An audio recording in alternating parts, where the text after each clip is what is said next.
এবার ঈদেও আমি নানার বাড়ি বেড়াতে যাচ্ছি। সাধারণত আমি যেখানেই যাই আমার জানের জান দোস্ত জিসানকে নিয়ে যাই, কিন্তু এবার জিসানকে নিতে পারিনি। ওরা ওদের মামা বাড়ি বেড়াতে গেছে, তাই আসলে ওরা ছাড়া কোথাও যেতে মন চায় না। আমি এখন বাসের জন্য অপেক্ষা করছি। কিছুক্ষণ অপেক্ষা করার পর একটা বাস আসছে। লাফিয়ে উঠে গেলাম বাসে। বুঝেনি তো, এতক্ষণ পর একটা বাস আসছে। অনেক মানুষ বাসের অপেক্ষায় দাঁড়িয়েছিল। তাড়াতাড়ি না উঠলে সিট পাবো না। একটা জানালার পাশে সিটে বসলাম। ইয়ারফোন প্লাস মোবাইল প্লাস আমি। এখন শুধু শান্তি আর শান্তি। আহা কি আনন্দ আকাশে বাতাসে। মনোযোগ দিয়ে গান শুনছি চোখ বন্ধ করে। কিছু দূর যাওয়ার পর বাসটা দিল একটা ব্রেক, আর আমার শান্তি শেষ। খাইছি একটা বাড়ির সামনে সিটে। ভাগ্য ভালো মাথা ফাটেনি। মন চাচ্ছিল বাসের চালকটারে দুইটা থাপ্পড় দেই।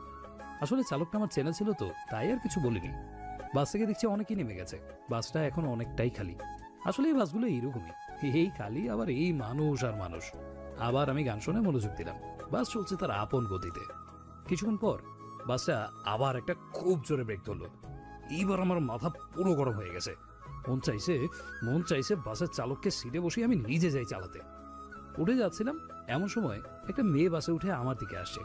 দেখেই বোঝা যাচ্ছে কোনো বিদেশি মেয়ে। চুলগুলো খোলা, চোখ দুটো মায়াবী। আপনারা তো জানেনই আমি মায়াবী চোখের পাগল। এক কথায় মায়াবী চোখ দেখলেই প্রেমে পড়ে যাই। টি শার্ট জিন্স প্যান্ট গায়ে, দেখে মনে হচ্ছে কোনো বড় লোক পরিবারের মেয়ে। আমি আবার বড় লোকদের তেমন পছন্দ করি না, কারণ তারা গরিবদের সম্মান করতে জানে না। তারা এইটা বুঝে না মারা গেলে তাদের টাকা পয়সা তাদের কোনো কাজেই আসবে না। তারা ভুলে যায় তাদের টাকার উপর গরিবের একটা হক আছে, জাকাত বা দানের মাধ্যমে তা আদায় করতে হয়। কিন্তু মুসলিম হয়েও তারা অনেকেই তা মানে না। আর যদি আমাদের দেশে সব বড় লোক জাকাত দিত বা দান করত, তাহলে কোনো গরিবকে না খেয়ে মরতে হতো না। এটা দেখছি এদিকেই আসে। আমি বসতে পারি? সে স্পষ্টভাবে বাংলা বলতে পারেনি। বিদেশি মানুষ যেভাবে বাংলায় কথা বলে সেও ঠিক সেইভাবেই কথা বলছে। জি, বসতে পারেন। আমার পাশে সিটে বসলো। আমি বুঝলাম না সে এত সিট খালি থাকতে আমার পাশেই কেন বসলো। বসলে বসুক, তাতে আমার কি। আমি বসে বসে গান শুনি। গান শুনছি আর চোখে মেয়েটাকে দেখছি। মেয়েটি বারবার আমার দিকে তাকাচ্ছে, মনে হয় কিছু একটা বলতে চাইছে কিন্তু বলতে পারছে না। কিছু কি বলবেন? আসলে মানে কি হলো? কিছু না। ও। আমি আবার গান শুনে মনোযোগ দিলাম। আসলে মেয়েটার দিকে তাকাতে না চাইলেও কেন জানি বারবার তাকাচ্ছি, নিজেও জানি না। নাকি আমি এই মেয়ের প্রেমে পড়ে যাচ্ছি? না জিহাদ, তুই এত বড় ভুল করতে পারিস না। বড় লোকের সাথে গরিবের কখনো প্রেম হয় না। তার উপরে মেয়েটা বিদেশি, তার সাথে আমার কখনো যায় না। নিজেকে নিজে বোঝানোর চেষ্টা করলাম। কিছুক্ষণ পর, এই যে শুনছেন, জি বলেন। আসলে আমি হারিয়ে গেছি। মেয়েটার কথা শুনে মনে হলো আমার মাথায় আকাশ ভেঙে পড়ল। কি? সত্যি। কিন্তু কিভাবে হারিয়ে গেলেন?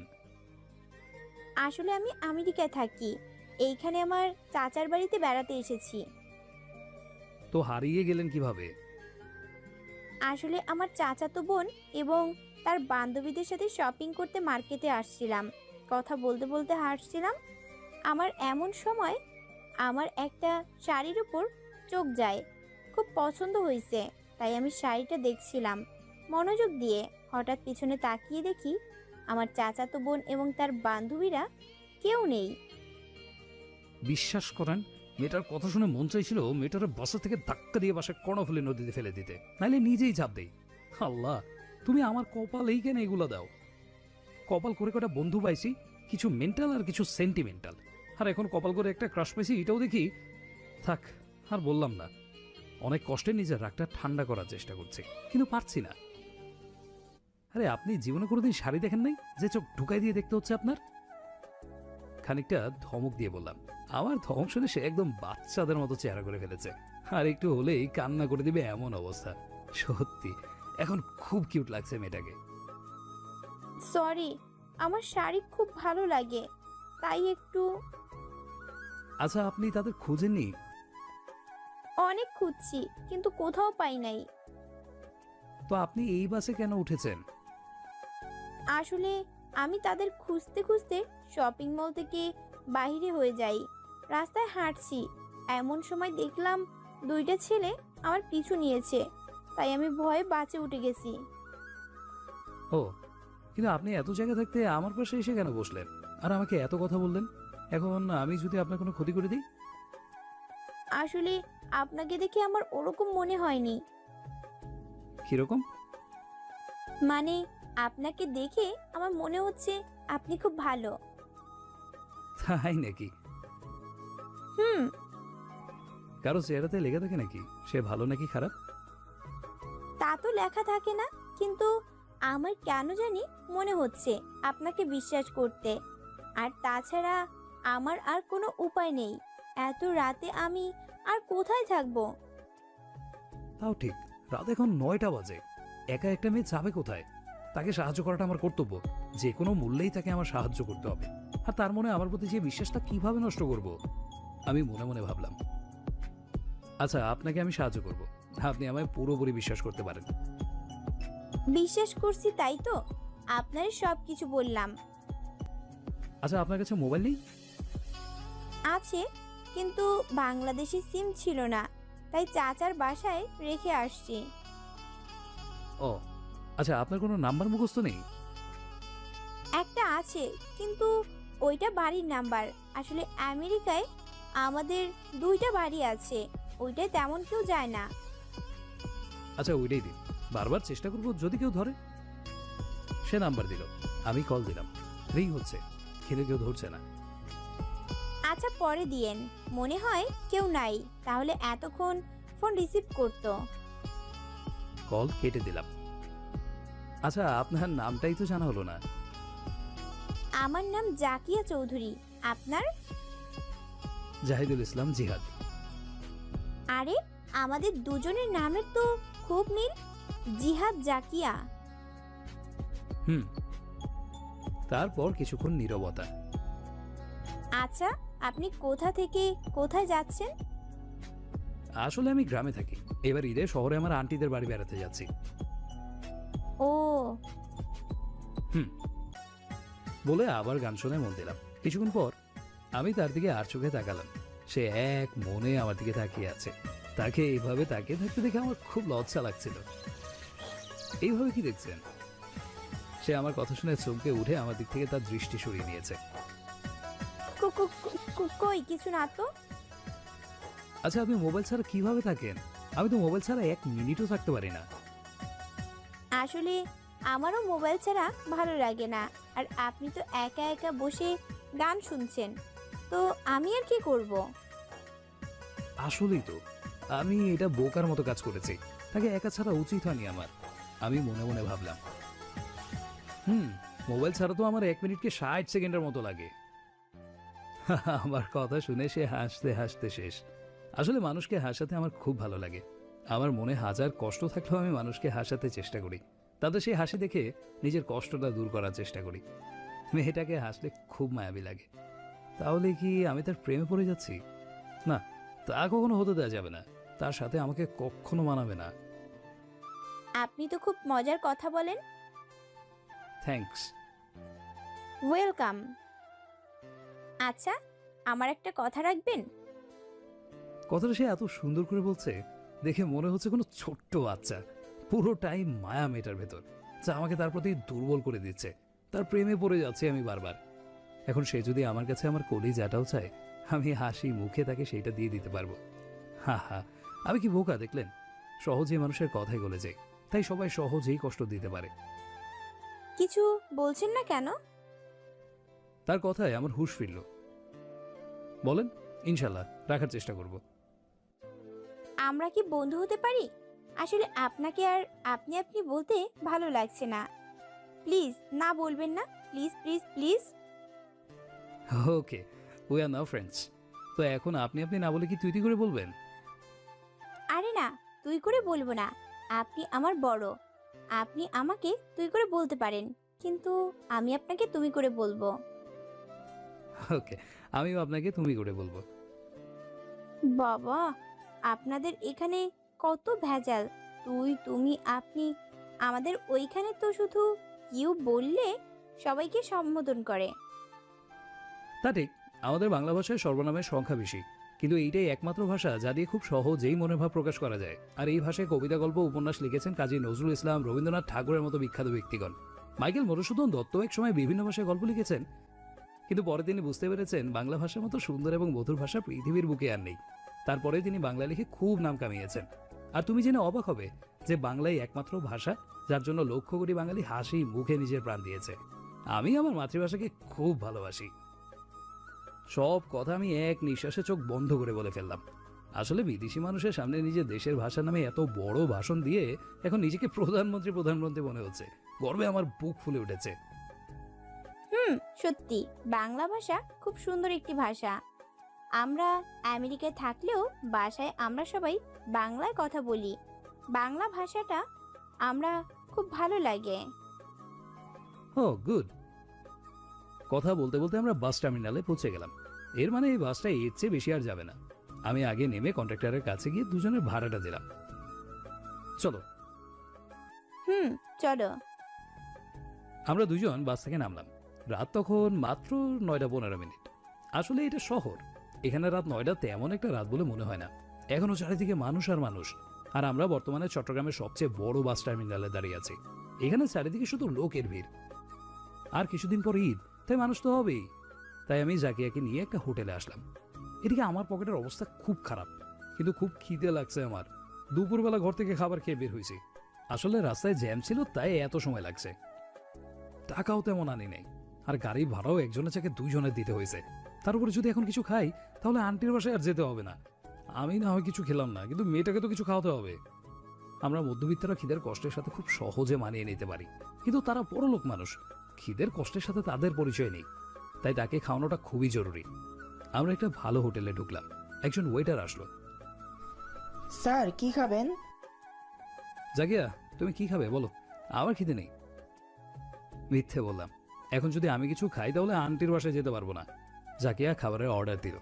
আমি তাড়াতাড়ি করে 2 গ্লাস পানি খেয়ে নিলাম।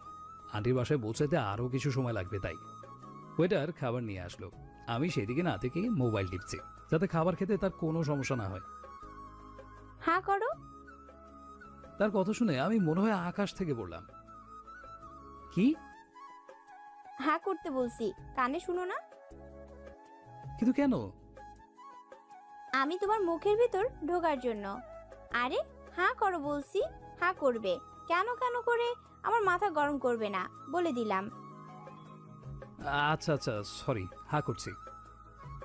এই মেয়ের দেখি খুব রাগ। আমি হ্যাঁ করলাম। সে আমাকে খাইয়ে দিচ্ছে। লজ্জায় আমি শেষ।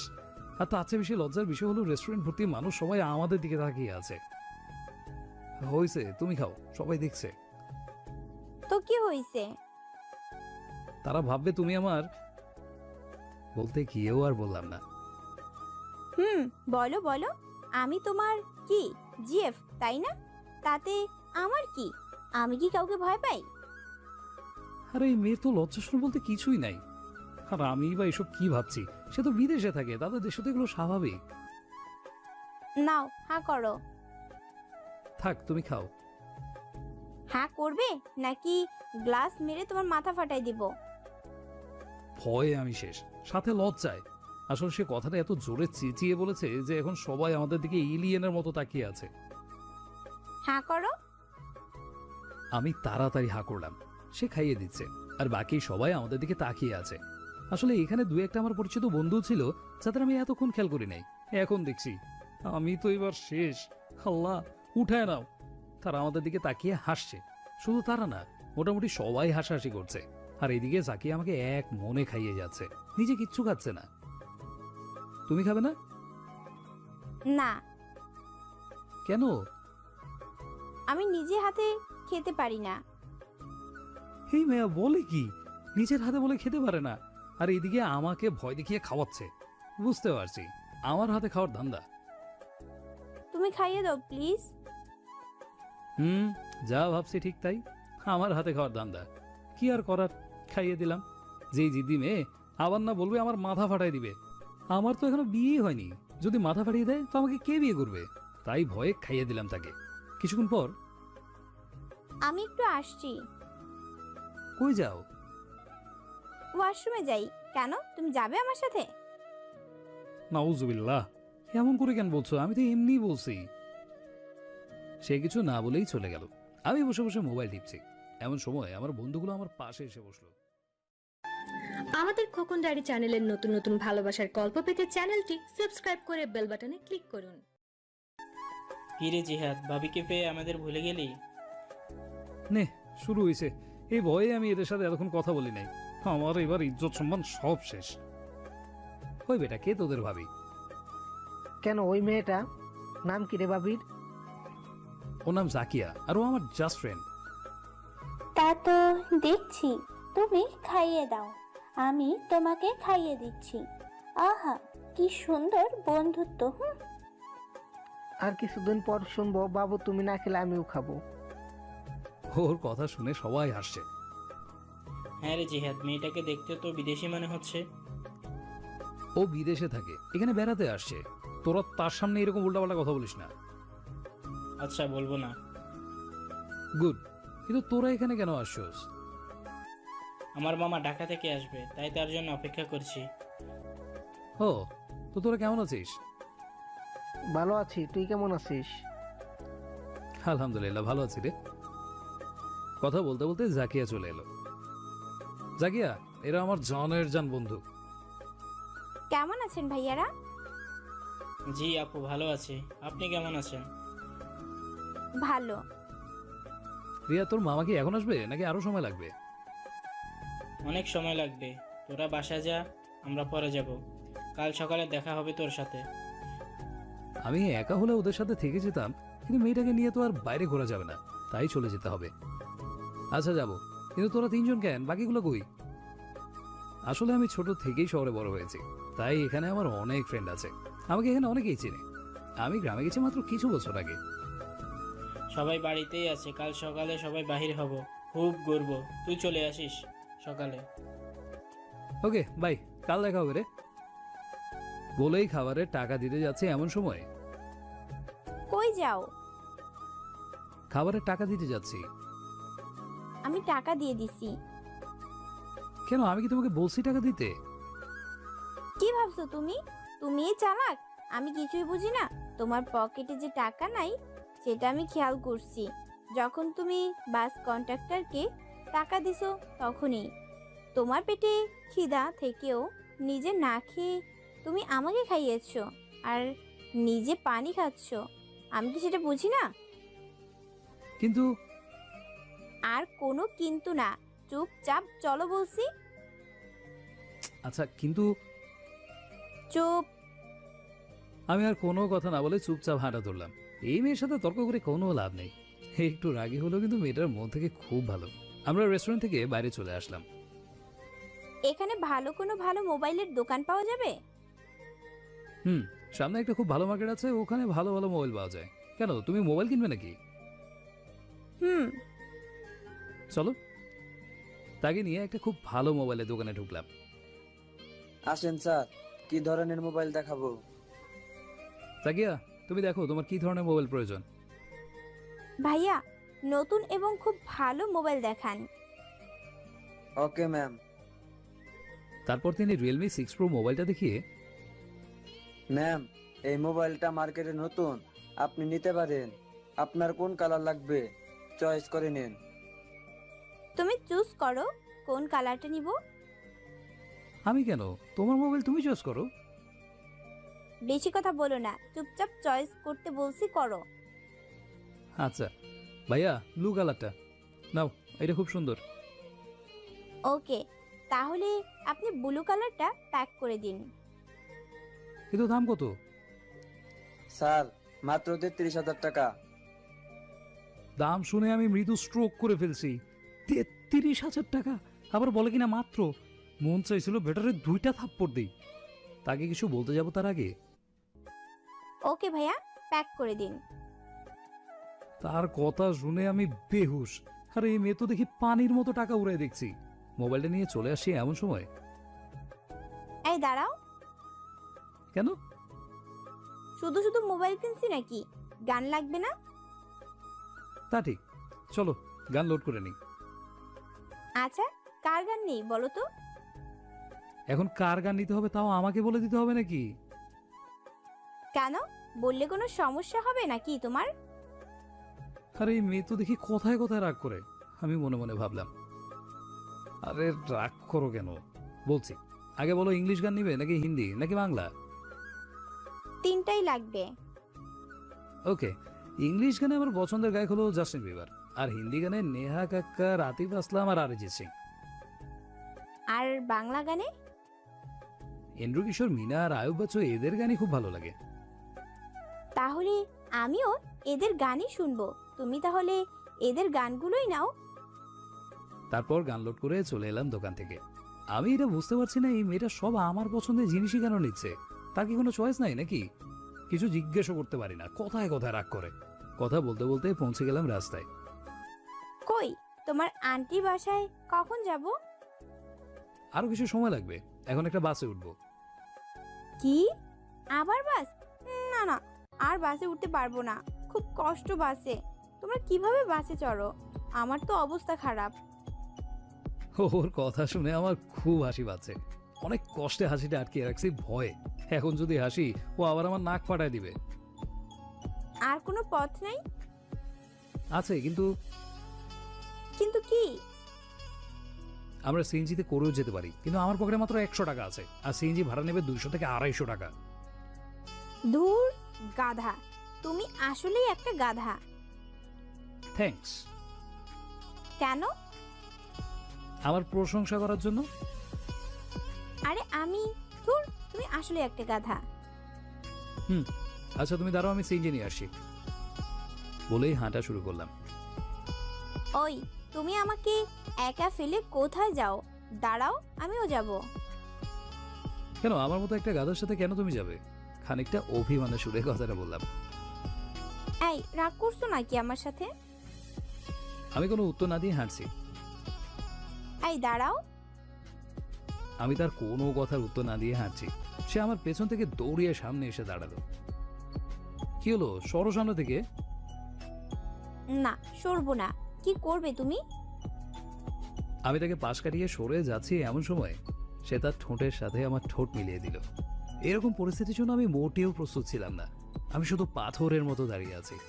এখন আমার শরীরের উপর আমার নিজেরই কন্ট্রোল নেই। আমার ঠোঁট জোড়া তার দখলে। নিজেকে আশিকি টুয়ের নায়কের মতো লাগছে। রাস্তার মাঝে এইভাবে দাঁড়িয়ে আছি ভেবে আমার অবস্থা খারাপ, কিন্তু নিজের শরীরের কোথাও কোনো শক্তি পাচ্ছি না, যাতে আমি নিজেকে তার কাছ থেকে ছাড়িয়ে নিতে পারবো। কিন্তু আমার মন বলছে সারাটা জীবন এইভাবে থাকি, এইভাবে অনন্তকাল কেটে গেলেও সমস্যা নেই। আমি কোনো এক মোহের মধ্যে পড়ে গেছি। তার প্রতিটা নিঃশ্বাস আমি এখন অনুভব করতে পারছি। খুব মিষ্টি একটা ঘ্রাণ আসছে তার শরীর থেকে, যা আমাকে মাতাল করে তুলেছে। তার নেশার সাগরে আমি ডুবে যাচ্ছি। তার মায়াবী চোখ দুটো এখন আমার চোখের সাথে প্রেমের কথা বলছে। মন চাইছিল সেই চোখগুলোর মাঝে আমি হারিয়ে যাই, যাতে আমায় কেউ খুঁজে না পায়।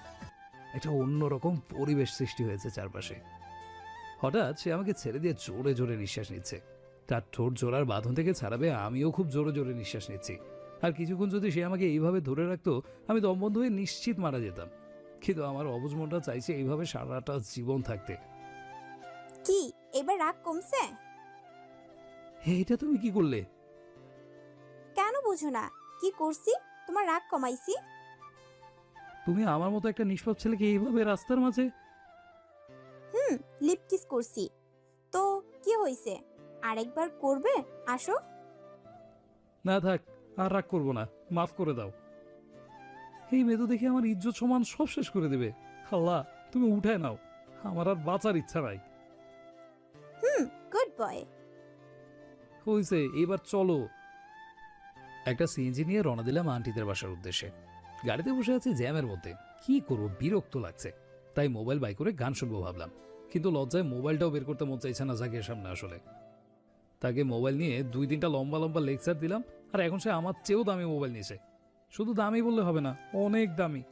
কোথায় আমারটার দাম মাত্র 3,500 টাকা, আর ওরটা 33,000 টাকা। তাই আর বের করলাম না। সে এক মনে বাইরে থেকে কিছু একটা ভাবছে। কি ভাবছো? বাবা মার কথা মনে পড়ছে বুঝি? চিন্তা করো না, আমি তোমাকে তোমার বাবা মার কাছে ফিরিয়ে নিয়ে যাব। থ্যাঙ্কস। It's okay. আচ্ছা এবার তাহলে একটু হাসো। সে হালকা করে হাসলো। এই তো, গুড গার্ল। জানো, হাসলে তোমাকে পরীর মতো লাগে। ও মা, তাই নাকি? হুম। আর কান্না করলে? একদম ডাইনির মতো। কি, তুমি আমাকে ডাইনি বললে? তোমাকে তো আজ আমি গাড়ি থেকে ধাক্কা দিয়ে ফেলে দিব। এই না না, প্লিজ ধাক্কা দিও না, আমি এখনো বিয়ে করি নাই। যদি গাড়ি থেকে পড়ে হাত পা ভেঙে যায় আমাকে কে বিয়ে করবে? আমার কথা শুনে সে হাসতে হাসতে শেষ, আর মেয়েটার হাসি মাখা মায়াবী মুখটা দেখতে দেখতে আমি শেষ। সত্যি এক আজব মায়া আছে মেয়েটার মুখে, যা আমাকে প্রতি মুহূর্তে মেয়েটার প্রেমে ফেলে দিচ্ছে। এইভাবে পৌঁছে গেলাম আন্টিদের বাড়ির গেটের সামনে। সিএনজি দাঁড়ালো। আমার আন্টিদের নিজস্ব বিল্ডিং এটা, তাই থাকার কোনো অসুবিধা হবে না আমাদের। অনেক রুমই আছে। গাড়ি ভাড়া জাকিয়া দিল।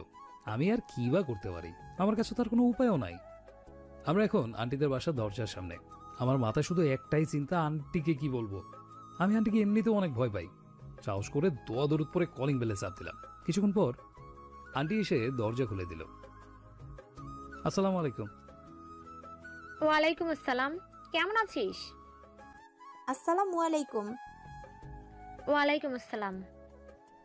ভালো, তুমি কেমন আছো? ভালো, কিন্তু তোর আসতে এতক্ষণ লাগলো কেন? গাড়িতে জাম ছিল। আসসালামু আলাইকুম। ওয়ালাইকুম আসসালাম, কেমন আছো? ভালো, আপনি কেমন আছেন? ভালো। কথা বলতে বলতে রুমে ঢুকলাম।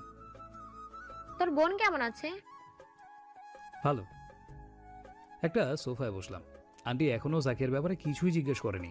এইটা ভেবে খুশি লাগছে, কিন্তু ভয় একটা এখনো কাটেনি। কারণ আন্টি হয়তো জাকিয়ার সামনে কথাটা জিজ্ঞেস করলে ব্যাপারটা খারাপ দেখায়, তাই হয়তো কিছু বলছে না, পরে জিজ্ঞেস করতে পারে। ভেবে দেখতে হবে কি বলবো। জাকিয়া বসো। সে আমার পাশে এসে বসলো। আমি এবার শেষ। এই মেয়েকে বসতে বলছি, তাই বলে কি সে আমার পাশে এসে বসবে? ভাগ্য ভালো আন্টি চলে গেছে আমাদের জন্য খাবারের ব্যবস্থা করতে, না হলে আমি স্ট্রোক করে মারা যেতাম। আমার খালাতো বোন সাথী আসলো। ভাইয়া কেমন আছো? ভালো, তুই কেমন আছিস? ভালো আছি। ইসরাত কেমন আছে? ইসরাত আমার কলিজার টুকরা বোনের নাম। ভালো আছে। ভাইয়া এই আপুটা কে তোমার সাথে? খাইছে রে, এবার কি বলবো আমি? মানে আসলে কি বলবো বুঝতেছি না। আমি তোমার ভাবি। নাউজুবিল্লাহ, এই মেয়ে তো আমারে মারার প্ল্যান করছে মনে হয়। তাই নাকি? ওয়াও, আমার ভাবিটা তো খুব কিউট। কেমন আছো ভাবি? ভালো আছি, তুমি? আমিও খুব ভালো আছি। এর মধ্যে ভাবি আসলো। ভাবি মানে সাথীর বড় ভাইয়ের বউ। কেমন আছো ভাবি? ভালো আছি, তুমি কেমন আছো? আমি ভালো আছি। তোমাকে দেখে তো একদম ভালো হয়ে গেছি। তাই নাকি? দুষ্টু। ইসরাত কেমন আছে? ভালো আছে। দেখো ভাবি, জিহাদ ভাইয়া তার প্রেমিকাকে নিয়ে আসছে। সাথীর কথা শুনে আমার মন চাইছে ছাদে থেকে লাফ দিই। তাই নাকি? কই দেখি। মাশাআল্লাহ, তুমি তো দেখছি খুব সুন্দর।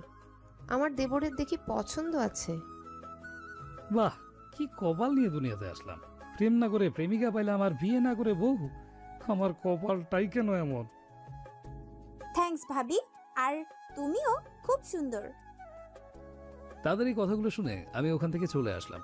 আর বেশিক্ষণ ওখানে থাকলে আমি মনে হয় পাগল হয়ে যেতাম। আমি রান্না করে গেলাম আন্টির কাছে। কি রে, খুব খিদে লাগছে নাকি? না, তেমন খিদে লাগেনি। মেয়েটা কে? এখন কি বলবো, আন্টিকে সব খুলে বললাম। ও আচ্ছা, সমস্যা নাই। ওর সাথে সাথে ওর রুমে থাকতে পারে। আর তুই ওর বাসার নাম্বারে কল দেওয়ার চেষ্টা কর, দেখবি ঠিক কেউ না কেউ ধরবে। আচ্ছা। আরো অনেক কথা হলো আন্টির সাথে। এর মধ্যে ভাইয়া এবং আঙ্কেল কাজ থেকে আসলো। কাজ বলতে আমার আন্টিদের নিজেদেরই দোকান আছে ফার্নিচারের, ওইটা দেখাশোনা করে ওরা দুজনে। তাদের সাথেও অনেক কথাবার্তা হলো। সবাই মিলে খাবার টেবিলে বসলাম। আজ আন্টি নিজের হাতে আমার জন্য বিরিয়ানি রান্না করেছে, কারণ বিরিয়ানি আমার পছন্দের খাবার। আমার আন্টি একটু রাগী হলেও মন থেকে খুব ভালো। খাবার খেতে খেতে হঠাৎ কেন জানি মায়ের কথা খুব মনে পড়ছে। আমার মা বেঁচে থাকলে হয়তো আমাকে আমার পছন্দের খাবারটা রান্না করে খাওয়াতো। আমার অজান্তেই আমার চোখ বেয়ে কয়েক ফোঁটা নোনা জল বেয়ে পড়লো। সবাই কথায় ব্যস্ত, তাই কেউ খেয়াল করেনি। আমি জামা দিয়ে চোখ দুটো মুছে নিলাম, কিন্তু অবাধ্য চোখ দুটো বারবার ঝরে যাচ্ছে। তাই তাড়াতাড়ি খাবার শেষ করে উঠে গেলাম। উঠে সোজা ছাদে চলে গেলাম রাতের শহরটাকে উপভোগ করতে। রাতের শহরটাকে দেখতে খুব সুন্দর লাগে, যা আমি ভাষায় প্রকাশ করতে পারবো না। এখনো চোখ বেয়ে অশ্রু ঝরে পড়ছে। এমন একটা সময় ছিল এই শহরের প্রতিটা অলি গলি আমি ঘুরে বেরিয়েছি বন্ধুদের সাথে। কতবার ক্রিকেট খেলার জন্য মানুষের ছাদে উঠেছি। আসলে শহরের খেলার মাঠ নাই তো তেমন, তাই আমরা ছাদের উপরে খেলতাম। আরো অনেক স্মৃতি মনে পড়ছে। কতই না সুন্দর ছিল দিনগুলো, খুব মিস করি সেই দিনগুলো। মৃদু মৃদু বাতাস বইছে, একদম একদম রোমান্টিক পরিবেশ চারিপাশে। আর উপরে চাঁদ তার মায়া ছড়িয়ে দিচ্ছে। চাঁদের আলোয় চারিদিকে একদম পরিষ্কারভাবে দেখা যাচ্ছে। আমার কাঁধে কারো হাতের স্পর্শ অনুভব করলাম। কার হাত হতে পারে তা জানার জন্য কৌতূহল নিয়ে পেছনে তাকাতেই দেখি জাকি আমার পেছনে দাঁড়িয়ে আছে। আমি তাকে দেখে তাড়াতাড়ি চোখের পানি মোছার ব্যর্থ চেষ্টা করলাম। তুমি কান্না করছো কেন? কই না তো, আমি কান্না করছি না। ও আচ্ছা, তুমি তো খুব সুন্দর করে মিথ্যা বলতে পারো দেখছি। কই মিথ্যে কেন বলবো? হইছে, আর কথা বলতে হবে না। চোখ দিয়ে এখনো পানি পড়ছে, আর উনি বলছে আমি কান্না করছি না। গাধা একটা। বলো কেন কান্না করছিলে? কিছুক্ষণ নীরবতা। আসলে মায়ের কথা খুব মনে পড়ছে তাই। ও আচ্ছা, মাকে খুব বেশি ভালোবাসো বুঝি? নিজের চানের চাইতেও বেশি। আরে গাধা, তাহলে কল দিয়ে কথা বলো তোমার মায়ের সাথে, তাহলেই তো হলো। তা কখনোই সম্ভব নয়। কিন্তু কেন? আমার মা নেই। নাই মানে? কোথায় উনি? চলে গেছে না ফেরার দেশে, যেখানে মানুষ একবার গেলে আর কখনো ফিরে আসে না। মানে তোমার মা মারা গেছে? আমার মনে হয় এখন যদি আমি হ্যাঁ বলি সে একেবারে কান্না করে দেবে। হ্যাঁ, আমার কথা শুনে সে পুরোপুরি বাক্রত হয়ে দাঁড়িয়ে আছে। তার চোখ বেয়ে পানি পড়ছে। জানো জাকিয়া, আমরা আগে এখানে ছিলাম। ওই সামনে যে বিল্ডিংটা দেখছো ওখানে। একটা বিল্ডিং এর দিকে দেখিয়ে কথাটা বললাম। ও, কিন্তু কি হয়েছিল তোমার আম্মুর? ক্যান্সার। কত বছর হলো মারা গেছেন উনি? 3 বছর। ও আচ্ছা এগুলো বাদ দাও। ওই দেখো চাটা কি সুন্দর লাগছে দেখতে। সে এক মনে চাঁদ দেখছে, হ্যাঁ হ্যাঁ আমি তাকে। চাঁদের আলোয় মেয়েটার ওই মায়াবী মুখটার আরো 1000 গুণ মায়া বেড়ে গেছে। তার চোখের পানি চাঁদের আলোয় চকচক করছে। হালকা বাতাসে তার চুলগুলো উড়ে এসে তার মুখের মধ্যে পড়ছে। এখন তো তার চুলগুলোকে আমার শত্রু মনে হচ্ছে। তাদের জন্য আমি তার মায়া ভরা মুখটা ভালোভাবে দেখতে পাচ্ছি না, কিন্তু ওগুলো সরাতেও লজ্জা লাগছে। উফ, আর পারছি না। লাজ লজ্জার মাথা খেয়ে আমি তার মুখে আসা চুলগুলো সরিয়ে দিচ্ছিলাম। আমার প্রতিটা ছোঁয়ায় সে মৃদুভাবে কেঁপে উঠল। চুলগুলো সরাচ্ছি, হাড় থেকে দেখছি। আমি একদম তার মধ্যে ডুবে গেছি। আমি আমার মধ্যে একদম নতুন এক ধরনের অনুভূতি অনুভব করছি। মনে হয় মেয়েটার মায়া পড়ে যাচ্ছি। কি আছে ওর ওই চেহারাটায় যা আমাকে সব কিছু ভুলিয়ে দিচ্ছে? মন চাইছে মেয়েটার কপালে একটা কিস করি, কিন্তু সেই সাহসটাও পাচ্ছি না। সে এখনো আকাশের দিকে তাকিয়ে আছে। আমি যে তার চুলগুলো সরিয়ে দিচ্ছি সে কোনো বাধা দিচ্ছে না। হঠাৎ কারো কাশির শব্দে আমি তাকে ছেড়ে একটু দূরে সরে গেলাম। ভয় আমার গলা শুকিয়ে গেছে। কে তা জানার জন্য তাদের দিকে তাকাতেই দেখি ভাবি আর আমার খালাতো বোন দুজনেই দাঁড়িয়ে দাঁড়িয়ে হাসছে। আর এদিকে আমি আরেকটার জন্য স্ট্রোক করতে করতে করি নাই। রোমান্স হচ্ছে? কই না তো, তেমন কিছু না ভাবি। তাই নাকি? আমরা তো কিছুই দেখিনি। বলেই দুজনে জোরে জোরে হাসা শুরু করে দিল। আচ্ছা এগুলো বাদ দাও, কেন আসছো সেটা বলো। কেন মানে? কয়টা বাজে খবর আছে? ঘুমাবে না নাকি শুধু রোমান্স করে সারা রাত কাটাবে? হয়েছে হয়েছে, আর হাসতে হবে না, চলো। তারপর রুমে চলে গেলাম শুতে। রুমে এসে মনে পড়লো আমার জানার জান দোস্ত জিসানকেই তো কল দেওয়া হয়নি, তাই জিসানকে কল দিলাম। হ্যালো দোস্ত, কেমন আছিস? ভালো, তুই কেমন আছিস? আলহামদুলিল্লাহ ভালো। এইভাবে আরো অনেক কথা হলো, সাথে জাকিয়ার কথাগুলোও তাকে সব বললাম। কল কেটে দিয়ে শুয়ে পড়লাম, কিন্তু কিছুতেই ঘুম আসছে না। বারবার তার মায়াবী মুখটা চোখের সামনে ভেসে উঠছে। আমি কি তাহলে সত্যি সত্যি মেয়েটা প্রেমে পড়ে গেছি? এইভাবে সারা রাত এপাশ ওপাশ করতে করতে কখন যে ঘুমিয়ে গেছি নিজেও জানি না। সকালে ঘুম থেকে উঠি কারো মধু ডাকে। চোখ খুলে দেখি আমার মায়াবিনীটা আমার সামনে দাঁড়িয়ে। Good morning. Good morning. নাস্তা করবে না? তুমি যাও, আমি আসি। সে চলে যাচ্ছিল। থ্যাঙ্কস। সে আমার কথা শুনে দাঁড়িয়ে পিছনে ফিরে অবাক দৃষ্টিতে তাকিয়ে জিজ্ঞেস করলো, কেন? কোথাও শুনেছিলাম সুন্দর মুখ দেখে ঘুম থেকে উঠলে নাকি সারা দিন ভালো যায়, তাই তোমার ওই মায়া ভরা মুখটা দেখানোর জন্য থ্যাঙ্কস ছিলাম। আমার কথা শুনে সে তার ভুবন ভুলানো সেই হাসিটা দিল। শুধু থ্যাঙ্কস দিলে হবে না। তো কি করব? পুরো কথাটা বলার আগেই আমার ঠোঁট জোড়া তার দখলে। আজ দিনটা সত্যি আমার খুব ভালো। না হলে সকাল সকাল এমন স্বাদ কজনে পায়। সে আমাকে ছেড়ে দিয়ে চলে গেল। আমি উঠে ফ্রেশ হয়ে নাস্তা করতে গেলাম। আগামীকাল ঈদ, আজ রাতে আন্টিদের সাথে মার্কেটে যেতে হবে। আন্টি বলেছে সারাদিন ঘুরলেও সন্ধ্যার আগে যেন বাসায় চলে আসি, কারণ আন্টি খুব ভালো করে জানে আমার বন্ধুগুলো আমাকে না খাইয়ে ছাড়বেই না। আমি নাস্তা করে উঠে চলে যাচ্ছি বন্ধুদের সাথে দেখা করতে। এমন সময় কই যাও তুমি? বন্ধুদের সাথে দেখা করতে। আমিও যাব, প্লিজ আমাকেও নিয়ে যাও। আচ্ছা চলো। আসলে সে কথাটা এইভাবে বললো যে না বললে সে কান্না করে দেবে মনে হচ্ছে, তাই হ্যাঁ বললাম। দুজনে বাইরে আসলাম। এখানে সবাই আমাকে চেনে, তাই সবাই আমার পাশে এত সুন্দর মেয়েকে দেখে ভূত দেখার মতো তাকিয়ে আছে।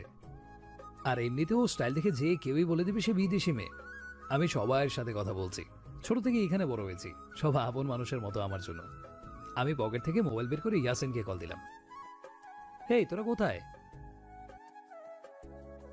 আচ্ছা তোরা ওখানে থাক, আমরা আসছি।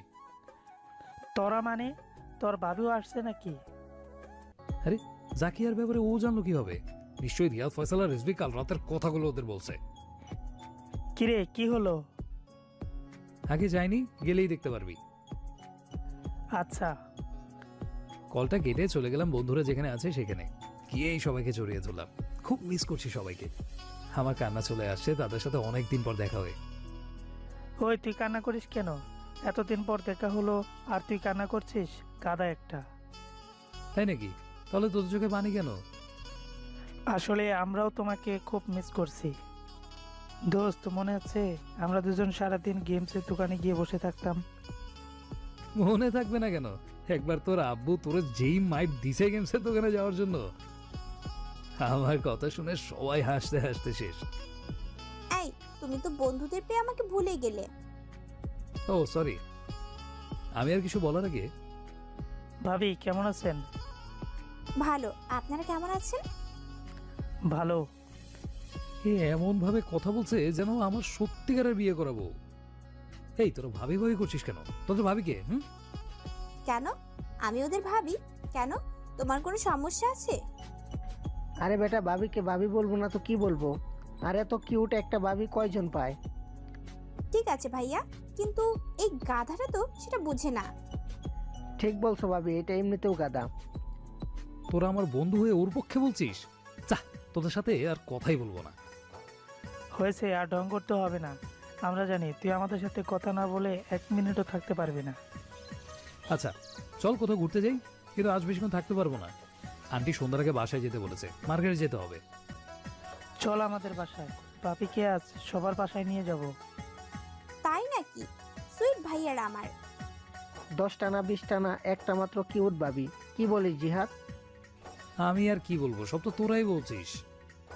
তারপর সবার বাসায় একবার একবার করে ঘুরতে গেলাম। এত খাবার খেতে খেতে আমি আর হাঁটতে পারছি না। সাথে আমার বন্ধু নামের শত্রুগুলো সবাইরে বলে দিছে যাকে নাকি আমার হবু বউ। আমার ইজ্জত সম্মান সব শেষ। আল্লাহ, দড়ি ফালাও, আমি আর এই নিষ্ঠুর পৃথিবীতে থাকবো না। দেখতে দেখতে বিকাল হয়ে গেছে, আর একটু পরে সন্ধ্যা হয়ে যাবে। তাই সকলের থেকে বিদায় নিয়ে চলে এলাম আন্টির বাসার উদ্দেশ্যে। এসে দেখি সামনে ভাবি। হয়েছে, এবারও আমার ইজ্জত সম্মান সব শেষ করবে। তা কেমন কাটলো তোমাদের সারাদিন? হ্যাঁ, আমি খুব ভালো। তা তো কাটবেই। আচ্ছা ভাবি, তোমাদের সবার আর কোনো কাজ নাই? শুধু শুধু আমার মতো নিষ্পাপ একটা ছেলের ইজ্জত সম্মান নিয়ে কেন টানাটানি করো সবাই? হইছে হইছে, আর ঢং দেখাতে হবে না। জেফ নিয়ে আসি বলে নিষ্পাপ ছেলে। ধুর, এদের সাথে কথাই পারবো না। আমি বরং এখান থেকে পালাই, বলে দিলাম এক দৌড়। ফ্রেশ হয়ে নাস্তা করে নিলাম, মার্কেটে যেতে হবে তাই কিছুক্ষণ রেস্ট নিলাম। তারপর সবার সাথে রওনা দিলাম মার্কেটের উদ্দেশ্যে। আমি, জাকিয়া, ভাবি, আন্টি, সাথী আর আমার ভাইয়া। আঙ্কেল আসেনি, কারণ দোকানে অনেক কাজ আছে তাই। আমরা অনেক শপিং করেছি। শপিং করতে করতে কখন যে রাত 12:30 বেজে গেছে খেয়ালই করিনি। আমি আমার জন্য একটা নীল রঙের পাঞ্জাবি নিয়েছি, একটা প্যান্ট নিয়েছি আর একজোড়া জুতো নিয়েছি। আমার ভাইয়াও সেম জিনিসই নিয়েছে। আমাদের ছেলেদের জিনিস নিতে মাত্র 10 কি 15 মিনিটের মতো লেগেছে, কিন্তু এই মেয়েগুলো জিনিস নিতে সারা মার্কেট ঘুরতে হয়েছে। তাতেই সব সময় চলে গেছে। চাকিয়ে দেখলাম একটা নীল রঙের শাড়ি নিয়েছে, তাকে দেখে সাথীও একটা নীল রঙের শাড়ি নিয়েছে। তাদের এগুলো দেখে আমার খুব হাসি পাচ্ছে, কারণ দুজনই শাড়ি নিয়েছে ঠিকই, কিন্তু একজনও শাড়ি পরতে পারে না। আরও অনেক কিছু নিয়ে আমরা বাসায় চলে এলাম। জাকিয়া আমায় আস্তে করে বলছিল শপিংয়ের টাকা সে দিতে চায়, কিন্তু আমি তাকে মানা করেছি, কারণ আন্টি আগেই বলেছে ও আমাদের মেহমান, ও সব কিছু দায়িত্ব আমাদের। এখন যদি সেই কথাটা আন্টিকে বলে, আন্টি মনে কষ্ট পেতে পারে, তাই তাকে কিছু না বলতে বললাম। তাই সে আর কিচ্ছু বলল না। বাসায় এসে শুয়ে পড়লাম। খাবার আমরা হোটেল থেকেই খেয়ে আসি। বাসায় একটা কল দিলাম, সবার সাথে কথা বলে ঘুম দিলাম। পরদিন সকালবেলা ঘুম থেকে উঠে রেডি হয়ে পাঞ্জাবি পরে আমি, ভাইয়া আর আঙ্কেল মসজিদে গেলাম নামাজ পড়তে। নামাজ শেষে সবাই কোলাকুলি করে বাসায় চলে এলাম। বাসায় ঢুকেই তো আমি পুরো অবাক, এইটা আমি কি দেখছি? জাকিয়া আমার সামনে দাঁড়িয়ে নীল শাড়ি পরে, তাকে একদম নীলপরীর মতো লাগছে। নীল শাড়ি, নীল নীল চুড়ি, মেয়েটা এমনিতেই খুব কিউট। তার উপরে নীল শাড়িতে ওর কিউটনেস আরো 1000 গুণ বেড়ে গেছে। এই মেয়ে নিশ্চিত আমাকে পাগল করে ছাড়বে। এই মেয়েটা এত কিউট কেন? একদম নীলপরীর মতো লাগছে। সে আমার দিকে তাকিয়ে আছে আর আমি তার দিকে। মন চাইছে তাকে একটু ছুঁয়ে দিই, কিন্তু সে সাহস পাচ্ছি না, কারণ বাড়িতে সবাই আছে। কেমন লাগছে আমায় বলছো না যে? তোমার রূপের প্রশংসা করার মতো ভাষা আমার কাছে নেই। তাই নাকি? তোমার রূপের কাছে চাঁদের আলো হার মানবে। সত্যি? সত্যি সত্যি সত্যি, 3 সত্যি। শাড়িতে তোমাকে খুব মানিয়েছে, আর তুমি আমার পছন্দের কালারের শাড়ি পরেছো, কারণ নীল শাড়ি আমার খুব ভালো লাগে। থ্যাঙ্কস। এই মেয়েটা এমনিতেই খুব কিউট, তার উপর তার এই কিউট হাসি দিয়ে আমাকে মাতাল করে তুলেছে। এই, তুমি কি আমাকে মারার প্ল্যান করেছো নাকি? কেন? আমি তোমাকে মারবো কেন? তোমার এই ভুবন ভোলানো হাসি দেখে তো আমি এমনিতেও মরে যাব। তাই নাকি? বলেই আবার হাসা শুরু করে দিল। এইভাবে হাসিস না পাগলি, তোর প্রেমে ফেলবে নাকি আমায়? আবার প্রেমে পড়তে কে মানা করেছে তোমায়? না, কেউ তো মানা করেনি। তাহলে পড়ো। পড়তে তো চাই, কিন্তু কিন্তু কি? ভাবছি তোমার প্রেমে বলে আমায় তুলবে কে? সে আমার কথা শুনে হাসতে হাসতে শেষ। কি রে, দুইজন এখানে দাঁড়ায় দাঁড়ায় প্রেম করছিস? আম্মু ডাকছে তোদের? আন্টির কথা বলছে, আন্টিকে ভাবে আম্মু ডাকে। যাচ্ছি বলেই আন্টির কাছে গেলাম, সালাম করলাম। আন্টি বলল খাবার খেয়ে সবাইকে নিয়ে কোথাও ঘুরতে যেতে। সবাই বলতে আমি, ভাইয়া, ভাবি, সাথী আর জাকিয়া। খেতে বসলাম। সেখানে সবাই একটাই চিন্তা, কোথায় যাওয়া যায়। কেউ বলছে কক্সবাজার, কেউ বলছে সি বিচ, আবার কেউ বলছে চিড়িয়াখানা। আর এইদিকে আমি চুপচাপ বসে খাচ্ছি, আর ওদের এইগুলো দেখে মিটি মিটি হাসছি। ওরা যত জায়গায় সিলেক্ট করুক না কেন, যাবো তো আমি যেখানে বলবো সেখানেই। যদি রাজি না হয় আন্টিকে বলে সবাইরে বকা শোনাবো। কি রে জিহাদ, তুই কিছু বলছিস না কেন? আর কি বলবো, তোমরাই তো সব ঠিক করছো, সেখানে আমি বলে আর কি লাভ? হইছে, আর ডং দেখাতে হবে না। তুই গতবারও একই কথা বলছস। আমরা অনেক কষ্ট করে মারামারি করে যখন জায়গার নাম বাইর করছি, আর তুই পরে আম্মুকে যেয়ে বলছস আমরা তোর পছন্দের জায়গায় যাচ্ছি না। আর আম্মু আমারে 8 ঘন্টা দৌড়াইছে। ভাগ্য বলো হাতের সামনে পাই নাই, না হলে আমার জিন্দা কবর দিত। ভাইয়ার কথা শুনে সবাই হাসতে হাসতে নাগিনী ডান্স দিচ্ছে। আমার ভাইটা আমার সাথে নিজের বন্ধুর মতো ব্যবহার করে। শুধুও না, আমরা সকল মামাতো এবং খালাতো ভাইরা একে অপরের সাথে বন্ধুদের মতোই আচরণ করি। আচ্ছা, তাহলে আমি বলি কি, চলো সবাই নানু বাড়িতে যাই। মানে এখন আমরা খালার বাড়িতে আছি, সেখান থেকে নানুর বাড়ি যাব। আমার নানু বাড়ি চাঁদপুর। ওখানে এখন শুধু আমার নানি আর আমার মেঝো মামা তার বউকে নিয়ে থাকে, আর বাকিরা শহরেই থাকে। আমরা মাঝে মধ্যে সেখানে যাই। আমি তো তেমন যাইও না, শেষবার অনেক আগে গিয়েছি, 5 কি 6 বছর আগে মনে হয়। ঠিক বলছিস তুই, অনেকদিন হলো নানুর বাড়ি যাওয়া হয়নি। তাহলে ডিসিশন ফাইনাল, আমরা এই ঈদে ঘুরতে নানুর বাড়ি যাচ্ছি। শুধু আমরা না, আমাদের সব খালাতো মামাতো ভাইদেরও বলে দাও, ওরাও যেন পৌঁছে যায়। অনেক দিন পর আমরা সব ভাই একসাথে হবো, অনেক মজা হবে। আচ্ছা, আমি বলে দিচ্ছি, তুই ঠিক বলছিস। শেষবার আমরা সবাই কখন একসাথে হয়েছি তা ঠিক মনে নাই। সবাই দুপুরে খাবার খেয়ে রওনা দিলাম। আন্টিদের নিজস্ব কার আছে, তাই আর রেলে করে যেতে হবে না। ভাইয়া ড্রাইভিং করছে আর আমি ভাইয়ার পাশে বসলাম। আর পেছনের সিটে জাকিয়া, ভাবি আর সাথী বসেছে। আমি দেখছিলাম ভাইয়া কিভাবে ড্রাইভিং করে। আমার ভাইয়া আমাকে শেখাবে বলেছে গ্রামে নিয়ে গিয়ে। এখন শুধু কিভাবে চালাচ্ছে তা মনোযোগ সহকারে দেখতে বলেছে। আমরা অবশেষে পৌঁছালাম নানু বাড়ি। রাত তখন অনেক হয়ে গেছে আর আমরা অনেক ক্লান্ত, তাই ঘুমিয়ে গেলাম। খাবার আমরা হোটেল থেকেই খেয়ে আসি, তাই আর খেতে হয়নি। শুধু ভাইয়া আন্টিকে কল দিয়ে বলেছে আমরা পৌঁছে গেছি। পরদিন ভোরবেলা, এমনিতে ভোরবেলা বললে ভুল হবে, তখন 10টা বাজে। আমি গ্রামে মানুষ, সাধারণত খুব ভোরবেলা ঘুম থেকে উঠি, কিন্তু আমি গ্রামে থাকলেও প্রতিদিন আল্লাহর মতো দিনের 12টা বাজে উঠি, তাই গ্রামে সবাই আমাকে নবাব, বড়লোক বিভিন্ন নামে ডাকে। আমার কি দোষ বলেন? আপনাদের জন্য বসে সারা রাত গল্প লিখি, তাই একটু উঠতে দেরি হয়। আমরা আসছি, খবর পেয়ে অনেকেই দেখা করতে আসে, তাই ঘুম থেকে উঠে ফ্রেশ হয়ে সবাই নাস্তা করে নিলাম। আমরা সবাই উঠলেও আমার ভাইয়া এখনো ঘুম থেকে উঠে নাই, কেউ ভয় ডাকছেও না। ভাইয়ার মাথা এমনিতেই খুব গরম। ভাবি, ভাইকে ডাকো। তোমার ভাইয়ার যে মাথা গরম, এখন যদি ডাকি আমার অবস্থা খারাপ করে দিবে। বাসায় থাকলে তো আম্মুর ভয়ে তাড়াতাড়ি উঠে যায়, কিন্তু এখানে তো আর আম্মু নাই, উঠাবে কে? আরে ভাবি, তুমি চিন্তা করো না, আমি দেখো কি করতেছি। ভাইয়া এখনই উঠবে ঘুম থেকে বলেই আন্টিকে ভিডিও কল দিলাম। তারপর আন্টিকে সব বললাম। এক জগ পানি হাতে নিয়ে গেলাম ভাইয়ার পাশে, তারপর সব পানি ঢেলে দিলাম ভাইয়ার গায়ে। ভাইয়া লাফ দিয়ে উঠে, কে রে পানি মারছে? ভাইয়া আমি। ওই বেটা, তুই আমাকে পানি কেন মারছস? দাঁড়া, তোরে আমি মজা দেখাচ্ছি বলে উঠছে। ওই জনি, আমার ভাইয়ের নাম। আমি ওরে বলছি তোর গায়ে পানি দিতে, চুপচাপ ওঠ। মোবাইলের মাধ্যমে কথাগুলো বললো আন্টি। মুহূর্তের মধ্যে ভাইয়া বাঘ থেকে বিড়াল হয়ে গেল। ও আম্মু, তুমি বলছো? আচ্ছা উঠছি। আমি তো এখনই উঠছিলাম। তা মিথ্যা কথা। তাড়াতাড়ি ওঠ। দৌড়ে ওয়াশরুমে চলে গেল। আর এইদিকে এগুলো থেকে সবাই জোরে জোরে হাসছে। ভাবি, কেমন দিলাম? ফাটাই দিছো দেবর মশাই, থ্যাঙ্কস। শুধু থ্যাঙ্কস দিলে হবে না, তাহলে আর কি দিব? বেশি কিছু না, একটা কিস দিলেই হবে। একটা কেন, 2টা দিব আমার দেবরকে। বলেই 2টা গালে 2টা কিস গিফট হিসেবে পেলাম। আমাদের এগুলো দেখে সবাই হাসলেও একজন মুখ কালো করে দাঁড়িয়ে আছে, তা আমার চোখ এড়ায়নি। একটু আগেও মেয়েটা হাসছিল, যখন ভাবিকে বললাম আমাকে একটা কিস দেওয়ার জন্য, তখন থেকে মেয়েটার হাসি মিলিয়ে গেছে, মুখ কালো করে দাঁড়িয়ে আছে। মেয়েটা সত্যি আমায় খুব ভালোবেসে ফেলেছে, আমি বুঝতে পারছি। আমি নিচে হচ্ছে তাকে খুব বেশি ভালোবেসে ফেলেছি। এখন একটু ভালোবাসা দিয়ে তার রাগ ভাঙাতে হবে, তা আমার জন্য কোনো ব্যাপারই না। ভালোবাসা দিয়ে তার দুষ্টুমিষ্টি রাগ ভেঙে দেব। সবাই চলে যাওয়ার পর জাকিয়াকে টান দিয়ে নিয়ে একটা নির্জন জায়গায় নিয়ে এলাম। আমাকে কোথায় নিয়ে যাচ্ছ? ছাড়ো। ছেড়ে দেওয়ার জন্য তো ধরেনি তোমার হাত। তোমার জন্য অপেক্ষা করেছি 1000 দিন আর রাত। হাম হ্যাঁ और हम रहेंगे तुम्हारे साथ। ও কবি কবি ভাব, বাট নাইস। তাই নাকি? তোমার ভালো লাগছে তাতেই আমি খুব খুশি, তোমার খুশিতেই আমি খুশি। কচু খুশি। সত্যিই তোমার খুশিতে আমি খুশি।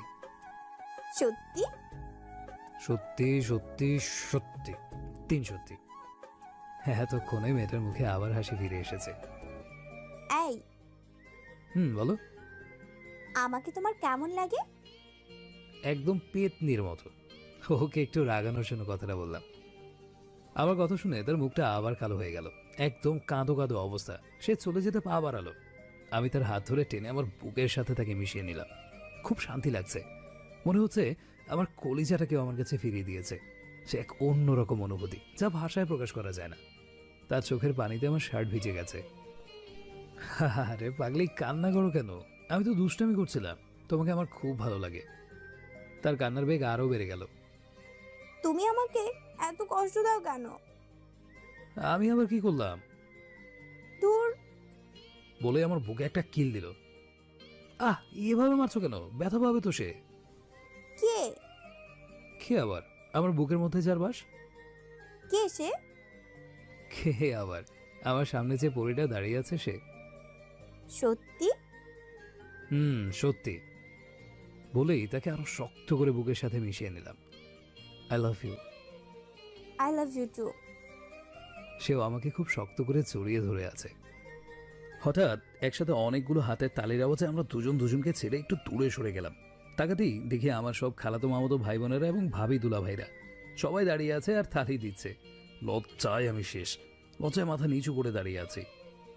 কিরে শালা বাবু, এখানে দাঁড়ায় দাঁড়িয়ে প্রেম করছো আর আমরা তোমাকে সারা বাড়ি খুঁজছি। আমার বড় আন্টির বড় মেয়ের জামাই। আসলে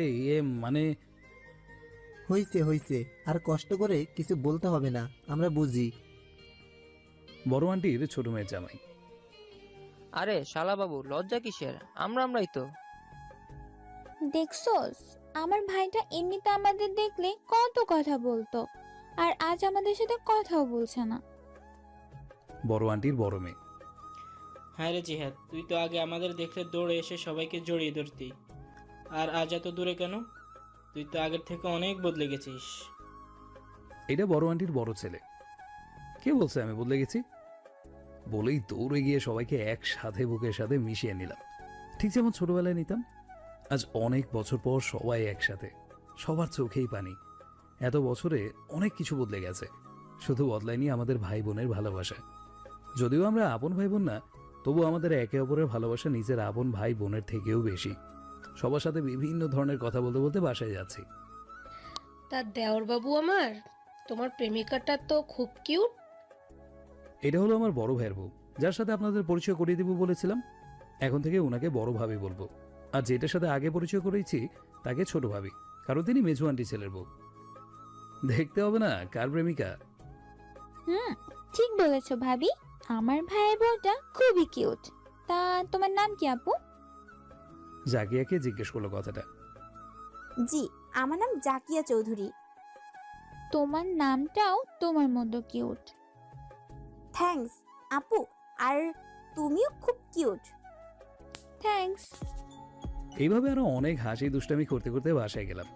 যেতে যেতে জাকিয়ার ব্যাপারে সবাইকে সব বললাম। বাসায় পৌঁছেই সবার চিল্লাচিল্লি শুরু। তোমরা সবাই এসে খুব ভালো করেছিস, অনেকদিন পর বাড়িটাই আবার প্রাণ ফিরে পেল। ঠিক বলছো নানু, এইসব জিহাদের বুদ্ধি। ওই আমাকে বলছিল কোথাও ঘুরতে না গিয়ে এখানে আসতে। তাই নাকি? Thanks bro. আমার বড় আন্টির বড় ছেলের নাম রনি, আর ছোট ছেলের নাম রবিন। Welcome bro. শুধু আমাদের না, তোদেরকেও ডাকার বুদ্ধিটাও কিন্তু ওর। তারপর আর কি, সবাই একসাথে একটা থ্যাঙ্কসের গাঁটটি উপহার দিল আমায়। শুধু থ্যাঙ্কস দিলে হবে না, ট্রিট দাও। বল তুই কি খাবি? কি আবার, আমার ফেভারিট খাবারটাই খাবো।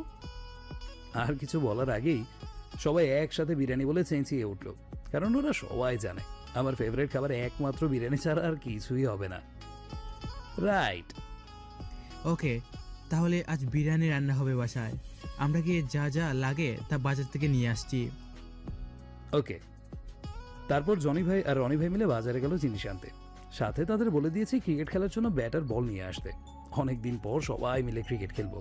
তারা চলে গেল জিনিস আনতে, আর আমি আমার পরিটাকে নিয়ে একটু বাইরে হাঁটতে বের হয়েছি। আপনারা সকলেই জানেন গ্রামের পরিবেশটা খুব সুন্দর, আর সে তো কখনো গ্রামে আসেনি, তাই তাকে গ্রামের সৌন্দর্য দেখানোর জন্য নিয়ে আসলাম। সে দেখবে গ্রামের সৌন্দর্য, আর আমি দেখবো তার সৌন্দর্য। তার হাত ধরে রাস্তায় হাঁটছি, এমন সময় জিসানের কল। কেমন আছিস? ভালো, তুই কেমন আছিস? হ্যাঁ ভালো আছি। কি করিস? বসে আছি। তুই? তোর ভাবির হাত ধরে হাঁটছি। তাই নাকি? তাহলে জ্যাকি কি তোর মনে কথা বলছিস নাকি? কিছুক্ষণ আগে বলেছি। শাবাশ বেটা, এই না হলে আমার বন্ধু, না হলে আমার একটা বিদেশি ভাবি পাইলাম। আচ্ছা ভালো থাকিস, রাতে কথা হবে। All the best. প্রেম কর ভালো করে। ওকে বলেই কল কেটে দিলাম। চলো ওইদিকে গিয়ে বসি। এই জিনিসটাকে যার সাথে তুমি এতক্ষণ কথা বলছো? আরে ওইটা আমার জানের জান দোস্ত, আমার বেস্ট ফ্রেন্ড জিসান। ও ও কি বলছে জানো? কি? ও বলছে ও নাকি তার ভাবিকে দেখতে চায়। তাই নাকি? ওকে, আমিও তো এমনিতেও তোমার সাথে তোমাদের বাড়িতে যাব, তখন দেখবে কি আর। তারপর সে তার মাথা আমার কাঁধের উপরে রেখে সামনে সবুজ শ্যামল মাঠটার দিকে তাকিয়ে আছে, আর আমি তার দিকে। সত্যি এই মেয়ের রূপের সামনে প্রকৃতিও হার মানবে। এত মায়া কেন এই মেয়ের মুখে? এই জি, একটা কথা জিজ্ঞেস করবো? কি? তুমি এত সুন্দর কেন? তোমার রূপের কাছে এই প্রকৃতির রূপও হার মানবে। তোমার মায়ায় পড়ে যাচ্ছি। সে আমার কথা শুনে তার ভুবন ভোলানো সেই হাসিটা দিল। তুমি কি আমায় মারার প্ল্যান করেছো নাকি? কেন? তোমার ওই মায়াবী হাসি দেখে আমি হাসতে হাসতে মরে যেতে পারি। না, আমি থাকতে তোমার কিছুই হতে দিব না। তাই নাকি? তা কিভাবে? আমার ভালোবাসা দিয়ে। তাই নাকি? খুব ভালোবেসে ফেলেছি তোমায়। আমিও তোমায় খুব ভালোবেসে ফেলেছি। এই যে লাভ বার্ডস, সারাদিন শুধু প্রেম করলেই হবে? কয়টা বাজে খবর আছে? লাভ বার্ডস, ওয়াও, নাইস নেম। খুব সুন্দর একটা নাম দিয়েছো ভাবি, আই লাভ ইট। তোমরা তো সারাদিন লাভ বার্ডসের মতো একজন আরেকজনের সাথে লেগে আছো। জানো ভাবি, আজ সকালে তুমি আমায় কিস দিছো, তাই একটা মেয়ে খুব রাগ করছে। তাই নাকি? এইটা তো স্বাভাবিক, নিজের ভালোবাসার মানুষকে অন্যের কাছে কিস খেতে দেখলে সবাই রাগ করে। আপু সরি তোমার ভালোবাসার মানুষকে কিস দেওয়ার জন্য। It's okay. ভাবি, বিরিয়ানি কি রান্না হয়েছে নাকি আমার শান্তি নষ্ট করতে আসছো? তোমাদের জ্বালায় তো শান্তিতে একটু প্রেমও করতে পারছি না। আহারে, হাই প্রেম, হাই ভালোবাসা। চলো, তোমাদের জন্য সবাই অপেক্ষা করছে। তারপর চলে গেলাম বাড়িতে। সেখানে সবাই আমাদের জন্য না খেয়ে অপেক্ষা করছে। এখন গেলে আমার ইজ্জত সমান সব শেষ করবে, তাই তাড়াতাড়ি ইয়ারফোনটা বের করে কানে লাগিয়ে দিয়ে জাস্টিন বিবারের একটা গান লাগিয়ে শুনছি, যাতে ওরা কিছু বললে তা আমি না শুনি। বাড়িতে ঢুকে চুপচাপ সবার পাশে বসে খাচ্ছি। ওরা আমাকে অনেক কিছু বলছে, বাট আমি কিছুই শুনছি না। আমার পাশে বড় দুলাভাই ছিল, উনি আমার কান থেকে ইয়ারফোন সরাতেই ভাষণ শুরু করে দিল সবাই। আমি তাদের কথায় কান্না দিয়ে আমার মতো করে খেয়েই যাচ্ছি। কিরে জিহাদ, তোরে আমরা এত কথা বলছি আর তুই আমাদের কোনো কথার জবাব দিচ্ছিস না কেন? কবি বলিয়াছেন, এরকম প্রেম করতে গেলে মানুষ অনেক কিছু বলবে, তা কানে না নিতে। খালি কোন কবি বলছিল তা ঠিক মনে নাই। আমার কথা শুনে সবাই হাসতে হাসতে মাটিতে গড়াগড়ি খাচ্ছে। তারপর খাবার খেয়ে কিছুক্ষণ রেস্ট নিলাম। কিছুক্ষণ পর মাঠে যাব ক্রিকেট খেলতে। আহা কি আনন্দ আকাশে বাতাসে। কিছুক্ষণ পর সবাই মিলে চলে গেলাম মাঠে ক্রিকেট খেলার জন্য। সবাই গেল খেলতে। ছেলে মেয়ে দুইটা টিমে ভাগ করা হলো, মেয়েরা এক টিমে আর ছেলেরা আরেক টিমে। খুব মজা করলাম সারাদিন। আমাদের খেলা দেখার জন্য দর্শক হিসেবে গ্রামের অনেক মানুষই এসেছে। খেলার সবচেয়ে মজার বিষয় হলো খেলা ফলাফল সবসময় ড্র আসছে, কারণ যেই দলই হারতে যাচ্ছে সে দলই ভেজাল করে খেলা আবার নতুন করে শুরু করছে। এইভাবে প্রতিবারই খেলার ফলাফল ড্র হচ্ছে। তাই ঠিক করা হলো এবার ছেলে মেয়ে সবাই এক দলে ভাগ হয়ে যাবে এবং আম্পায়ার রাখা হবে, এবং এইটাই হবে শেষ খেলা আজকের দিনের জন্য। আর হারা দল জেতা দলকে ফুচকা আর কোল্ড ড্রিঙ্কস খাওয়াবে। দুই দলের ক্যাপ্টেন দেওয়া হলো আমাকে আর জনি ভাইকে, কারণ ক্রিকেট খেলার নিয়মকানুনগুলো আমরা দুজনই সবার চেয়ে ভালো জানি। তাই আমাদের উপর দায়িত্ব দেওয়া হলো দল সাজানো এবং পরিচালনার। এতক্ষণে আমাদের খেলা দেখার জন্য অনেক মানুষের ভিড় জমেছে, তাই খেলাটা আমাকে জিততে হবে যে কোনোভাবে, নাহলে আমার ইজ্জত সমান সব শেষ হয়ে যাবে।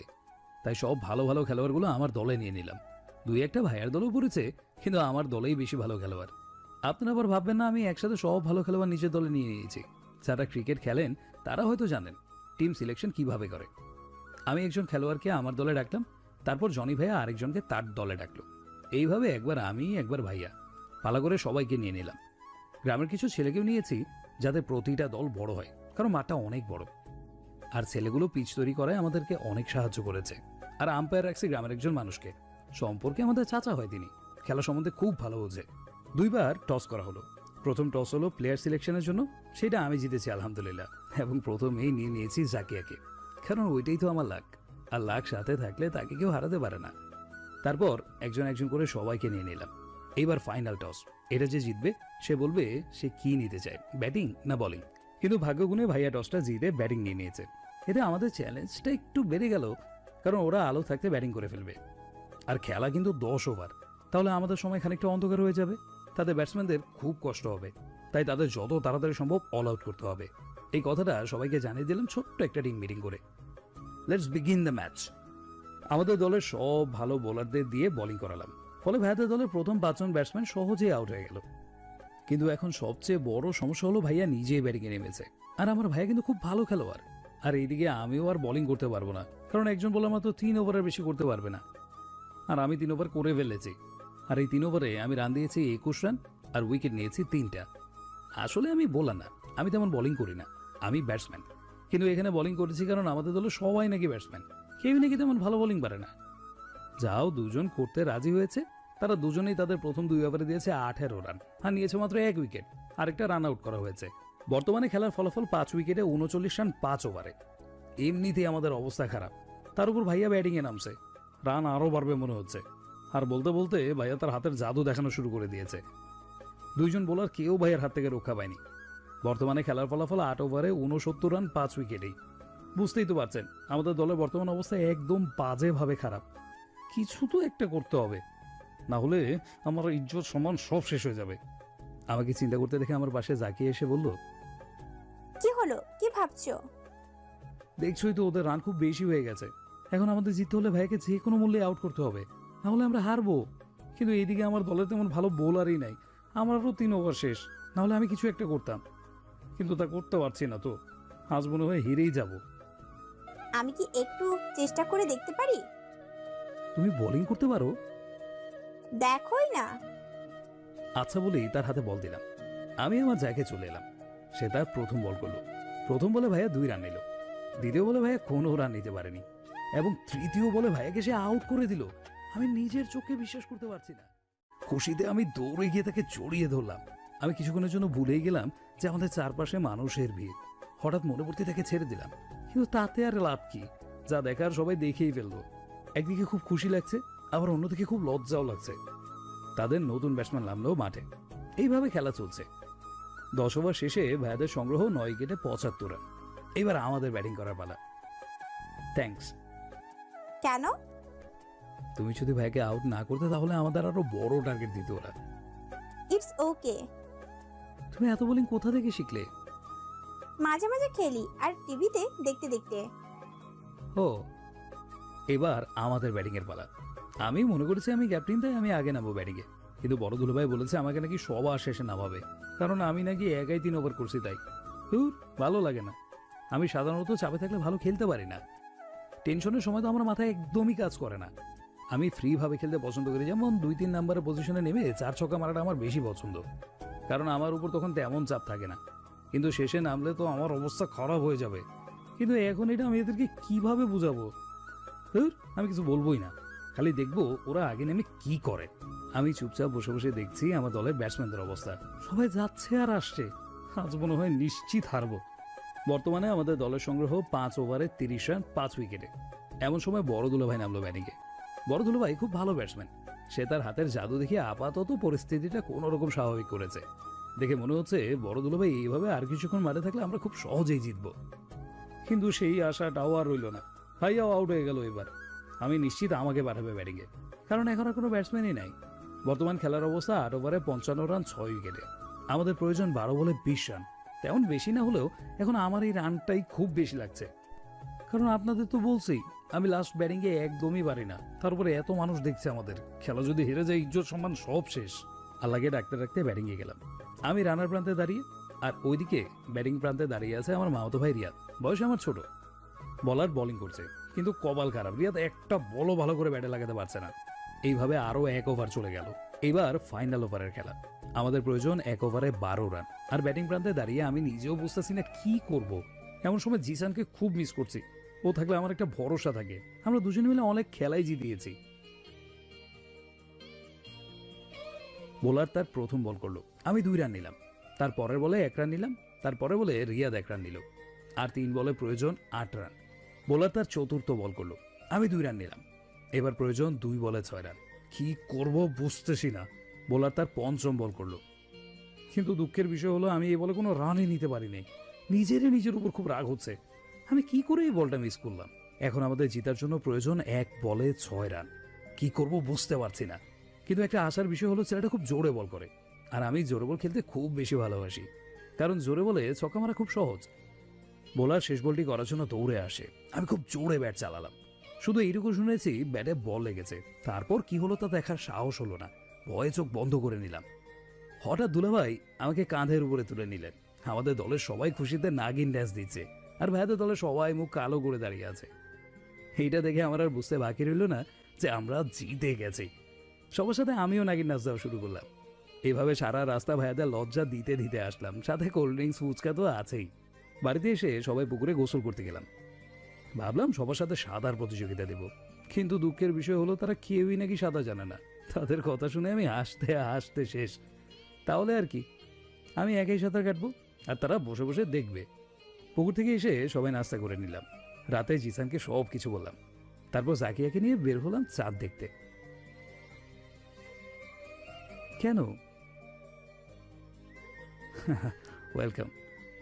তোমার জন্য একটা গিফট আছে। কি গিফট? বলতেই তার নরম ঠোঁট জোড়া আমার ঠোঁটের সাথে মিশিয়ে দিল। এভাবে কতক্ষণ ছিলাম জানি না।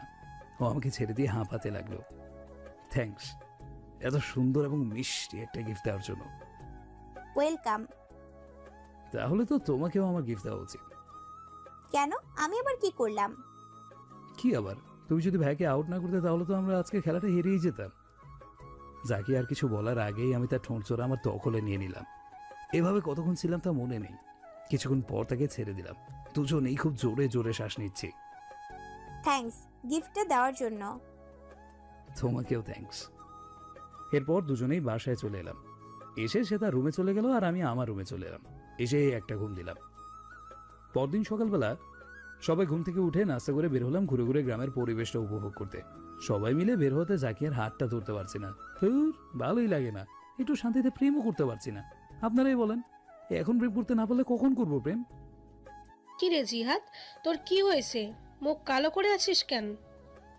কেন আবার শান্তি নাই এই দুনিয়াতে? কেন, তোর আবার কি হয়েছে? কালকে তো আমাদের হারিয়ে নাগিন ডান্স দিচ্ছিলি, আজ আবার কি হলো? আর তেমন কিছু না। সত্যি তো? তারপরেই সবাই মিলে বাসায় চলে এলাম, কারণ রোদ উঠছে তাই খুব গরম লাগছিল। দূর, শান্তিতে একটু ঘুরতে বাইর হলাম আর রোদ এসে সব শান্তি নষ্ট করে দিল। সবাই একসাথে বলে উঠল। তোমাদের ঘোরারে তো ইচ্ছে হলো সকালে তাড়াতাড়ি ঘুম থেকে উঠতে পারো না? সকালে গ্রামের পরিবেশটা দেখার মজাটাই আলাদা। এটা তুমি ঠিক বলেছো। তাহলে কাল সবাই সকালে তাড়াতাড়ি ঘুম থেকে উঠে সবাই যাব ঘুরতে। সবার চোখে মুখে আনন্দের ছাপ, কিন্তু একজনের মুখটা একদম কালো। কিরে ভাইয়া, মুখ কালো কেন? তোরা সবাই তো সকালে তাড়াতাড়ি উঠতে পারবি, কিন্তু আমি তো উঠতে পারবো না। সমস্যা নেই, আন্টি আছে না, আন্টি ডিকে তুলে দিবে। সবাই আস্তে আস্তে হাসছে, কারণ ভাইয়া রাগ করতে পারে। ভাইয়া রাগে উঠে চলে যাওয়ার পর সবাই জোরে হেসে উঠলো। এইভাবে সারাদিন হাসি দুষ্টামি করে কাটালাম। কিন্তু ভাইয়া রুম থেকে আর বেরই হয়নি। অনেক ডাকছে কিন্তু কোনো কথাও বলেনি, শুধু সময় মতো এসে খাবার খেয়ে চলে যায়। রাতের বেলা খেয়ে সবাই ঘুমিয়ে পড়লাম, কারণ সকালে তাড়াতাড়ি উঠতে হবে। সাধারণত আমি রাতে খুব দেরিতে ঘুমাই, কিন্তু আজ না চাইলেও তাড়াতাড়ি ঘুমাতে হবে, নাহলে কাল সকালে তাড়াতাড়ি উঠতে পারবো না। আর না পারলে সবাই আবার আমাকে নিয়ে হাসাহাসি করবে। কিন্তু কিছুতেই ঘুম আসছে না। বারবার জাকিয়ার মায়াবী মুখটা আমার সামনে ভেসে উঠছে। এটা কি মেয়ে নাকি পরি আমি বুঝি না। তার ওই মন মাতানো হাসিটা একটা মানুষের হাজার রাতের ঘুম কেড়ে নেওয়ার জন্য যথেষ্ট। ওর চলাফেরা, কথা বলা, হাসা সব কিছুই আমার কাছে এখন একদম আপন হয়ে গেছে। ওকে এখন একটা দিন না দেখলে আমি মনে হয় পাগলই হয়ে যাব। এইসব চিন্তা করতে করতে কখন যে ঘুমিয়ে গেছে নিজেও তা টের পাইনি। পরদিন সকালবেলা ঘুমিয়ে আছি। আমরা ছেলেরা সবাই এক রুমে আর মেয়েরা সবাই অন্য এক রুমে ঘুমায়। হালকা হালকা শীত লাগছিল, তাই ঘুম থেকে উঠতে মন চাইছে না। হঠাৎ কে যেন এসে আমাদের সবার গায়ে ঠান্ডা পানি ঢেলে দিল। আমরা লাফিয়ে উঠতেই দেখি জনি ভাইয়া আমাদের সামনে দাঁড়িয়ে তার 32টা দাঁত বের করে হাসছে। মন চাইছে দাঁতগুলো ভেঙে দেই, কিন্তু আমার মাথায় এইটা ঢুকছে না যে ভাইকে সহজে পানি মারা ছাড়া ঘুম থেকে তোলা যায় না, সে ভাইয়া আজ নিজে উঠে আমাদের পানি মারছে। তাই তো বলি, মানুষ চাইলে কি না পারে। মেয়েদের রুম থেকে সবাই চিল্লিয়ে আমাদের রুমে আসলো। বিশ্বাস করেন বন্ধুরা, তাদের অবস্থা দেখে আমার হাসি আর আমি চেপে রাখতে পারছিলাম না। সবাইও পানিতে ভিজে একাকার। কিরে, কাল তো সবাই আমাকে নিয়ে অনেক হাসাহাসি করছিলি, এবার বুঝ মজা। তুমি এটা ঠিক করনি ভাইয়া, এই শীতের মধ্যে আমাদের ভিজিয়ে দিলে কেন? হ্যাঁ, বেশ করেছি। কাজটা তুমি ঠিক করনি। তো কি করবি তোরা আমায়? বলেই ভিলেন মার্কে একটা হাসি দিল। কি করব, দাঁড়াও, তোমাকে তো আমরা মজা দেখাচ্ছি। বলেই সবাই মিলে ভাইয়াকে তুলে ঠান্ডা পুকুরে পানিতে ফেলে দিলাম। ভাইয়া চিল্লাচ্ছে। তুই আমাকে তুল, আমি সাঁতার জানি না, ডুবে যাচ্ছি তো। ও মা, কি শীত! আল্লাহ গো, কেউ বাঁচাও গো। আমরা সবাই এগুলো দেখে হাসছি। ওই তোরা আমাকে মাফ করে দে, আর কখনো তোদের পানি মারবো না। বলে বাচ্চাদের মতো কান্না করছে। তুলবো একটা শর্তে। সব রাজি। না শুনেই তাড়াতাড়ি বল। কথা দাও, আমাদের সাথে আর কখনো রাগ করে কথা বলা বন্ধ করবে না। এই তো জিহাদ একটা কাজের কথা বলেছো। আমি তো সবসময় কাজের কথাই বলি। আচ্ছা, কথা দিলাম, আর রাগ করে কথা বলা বন্ধ করব না। তাহলে উঠাই, কি বলো সবাই? সবাই একসাথে বললো আচ্ছা উঠা। তারপর পুকুরে নেমে ভাইয়াকে উঠালাম। Thanks and sorry all. আরে সরি বলতে হবে না, দোষ আমাদেরও ছিল। আমাদেরও তোমাদের উপর হাসা উচিত হয়নি। সরি। সবাই একসাথে বললো সরি। তারপর সবাই বাসায় চলে আসলাম কাপড় বদলাতে। নাস্তা করে সবাই বের হলাম সকালের অপরূপ গ্রামটার সৌন্দর্য উপভোগ করতে। এইভাবে ভোরে গ্রামে হাঁটার মজাটাই আলাদা। প্রকৃতির এক অপরূপ সৌন্দর্য দেখা মিলে এই সকালবেলা। বিভিন্ন ধরনের নাম না জানা পাখির ডাক শোনা যায়, যা মানুষের মন থেকে সব রকম দুঃখ কষ্ট দূর করে মানুষের মনকে আনন্দিত করে তুলবে। আমরা সবাই তৃপ্তি ভরে এই পরিবেশটাকে উপভোগ করছি। অনেকক্ষণ এইভাবে ঘোরার পর সবাই নানুর বাড়ি চলে এলাম। জিহাদ, তুই খুব ভালো একটা বুদ্ধি দিয়েছিস। সকালে এইভাবে প্রকৃতি দেখার মজাই আলাদা। মনটা একদম আনন্দে ভরে উঠল। তাহলে আরেকটা বুদ্ধি দিই। কি? আজ বিকেলে সবাই মাছ ধরবো। সবাই একসাথে বললো গুড আইডিয়া। তাহলে সবাই তৈরি থেকো, আজকের বড় মাছটা তো আমিই ধরবো। কচু ধরবি? সব থেকে বড় মাছটা তো আমিই ধরবো। এবার শুরু হয়ে গেছে কে কত বড়টা ধরবে তা নিয়ে বাকযুদ্ধ। এ বলে এ বড়টা ধরবে, আর ওইদিকে ও বলে ও বড়টা ধরবে। হয়েছে, আর চিল্লাচিল্লি করতে হবে না। বিকেলে দেখা যাবে কে কত বড় ধরতে পারে। এইভাবে চিল্লাইলে নানি আবার লাঠি বিটা দিবে সবাই রে। আমার কথা শুনে সবাই হাসছে। তারপর সবাই গোসল করে দুপুরের খাবার খেয়ে নিলাম। কিছুক্ষণ রেস্ট নিয়ে রওনা দিলাম মাছ ধরতে। সবার কথা শুনে মনে হচ্ছে পৃথিবীর সবচেয়ে বড় মাছটা আমরা আজ ধরে আনবো। 2 ঘন্টা পরে ধুর, আর ভালো লাগে না, এতক্ষণে কেউ একটাও মাছ পাইলাম না। মনে হয় আমার আসার খবর পেয়ে সবাই পালিয়েছে। এইভাবে আরো অনেকক্ষণ অপেক্ষা করেও একটা মাছও পেলাম না, তাই বাসায় চলে এলাম। দূর ভাবছিলাম আজ 4-5 কেজির বড় একটা মাছ পাবো, কিন্তু একটা পুঁটি মাছও পাই নাই। হইছে, আর চিন্তা করতে হবে না। কপালে না থাকলে কি করবে? তারপর সবাই নাস্তা করে বসে বসে গল্প করছি। ভাইয়া, তুমি না বলছো আমরা কার চালানো শিখাবা? ও হ্যাঁ, ভালো কথা মনে করেছিস, কাল সকাল থেকে শিখাবো। আচ্ছা। এইভাবে কিছুক্ষণ কথা বলার পর রাতের খাবার খেয়ে শুতে গেলাম সবাই। অনেকক্ষণ এবাস ওবাস করার পরে ঘুম আসলো। পরদিন সকালবেলা নাস্তা করে ভাইকে নিয়ে বেরিয়ে গেলাম গাড়ি চালানো শিখবো বলে। সারাদিন অনেক নিয়ম শিখলাম। ভাগ্য ভালো জাকিয়া আমাদের সাথে আসে নাই, না হলে ওকে দেখতে দেখতে আমার দিন চলে যেত, গাড়ি চালানো শিখতে পারতাম না। তারপর বাসায় চলে এলাম। ভাইয়া বলছে এইভাবে আরো কিছুদিন শিখলে নাকি একদম পুরোপুরিভাবে চালাতে পারবো। রাতে সবাই খেয়ে শুয়ে গেছি। আমি চোখ বন্ধ করতেই হঠাৎ কারো হাতের ছোঁয়ায় চোখ খুলতেই দেখি জাকি আমার সামনে দাঁড়িয়ে আছে। এত রাতে কি করো? ফিস ফিস করে বললাম, কারণ পাশে সবাই শুয়ে আছে। ঘুম আসছে না, চলো বাইরে চাঁদ দেখবো। আচ্ছা চলো। দুজনে হাত ধরে হাঁটছি। তুমি এমন কেন? কেন, আমি আবার কি করলাম? আমায় একটু আদর করো না। তাই নাকি? বলেই তাকে নিজের বুকের সাথে মিশিয়ে নিলাম। কেন জানি তাকে বুকে নিলে আমার বুকের ভেতর অজানা এক শান্তি অনুভূত হয়। এই কয়দিনে খুব ভালোবেসে ফেলেছি মেয়েটাকে। ও চাইছে তাকে এইভাবে সারা রাত জড়িয়ে ধরে বসে থাকি। সে আমার বুকে মাথা রেখে চাঁদ দেখছে, আর আমি তাকে দেখছি। কারণ আমার চাঁদ তো সে। তার ওই মায়ায় ভরা চেহারার কাছে চাঁদ তো কিছুই না। আমার কাছে চাঁদের চেয়েও দামি তার ওই মায়াবী চেহারা। আসলে মানুষ একবার যাকে মন থেকে ভালোবাসে ফেলে, থাকেই দুনিয়া সব কিছুর চেয়ে বেশি সুন্দর লাগে। এইভাবে কিছুক্ষণ থাকার পর বাসায় চলে গেলাম ঘুমাতে। পরদিন সকালবেলা নাস্তা করে ভাইকে নিয়ে গেলাম গাড়ি চালানো শিখতে। এইভাবে কেটে গেল 1 সপ্তাহ। আর এই 1 সপ্তাহের মধ্যে সারাদিন ভাইয়ের সাথে খুব মনোযোগ দিয়ে গাড়ি চালানো শিখেছি। আর রাতে জাকিয়ার সাথে রোমান্স তো আছেই। এখন আমি খুব ভালোভাবে গাড়ি চালাতে পারি। এই কয়দিনে মেয়েটার একেবারে মায়া পড়ে গেছে, যে মায়া কাটানো আমার জন্য অসম্ভব। রাতে খাবার খেয়ে শুয়ে আছি, ঘুমাইনি, কারণ কিছুক্ষণ পর আমার কলিজাটাকে নিয়ে ঘুরতে যেতে হবে। হঠাৎ জাকিয়ার দেওয়া সেই নাম্বার থেকে একটা কল আসছে। কল রিসিভ করলাম। আসসালামু আলাইকুম। ওয়ালাইকুম আসসালাম। আপনি কি জাকিয়ার বাবা? হ্যাঁ, আমি জাকিয়ার বাবা।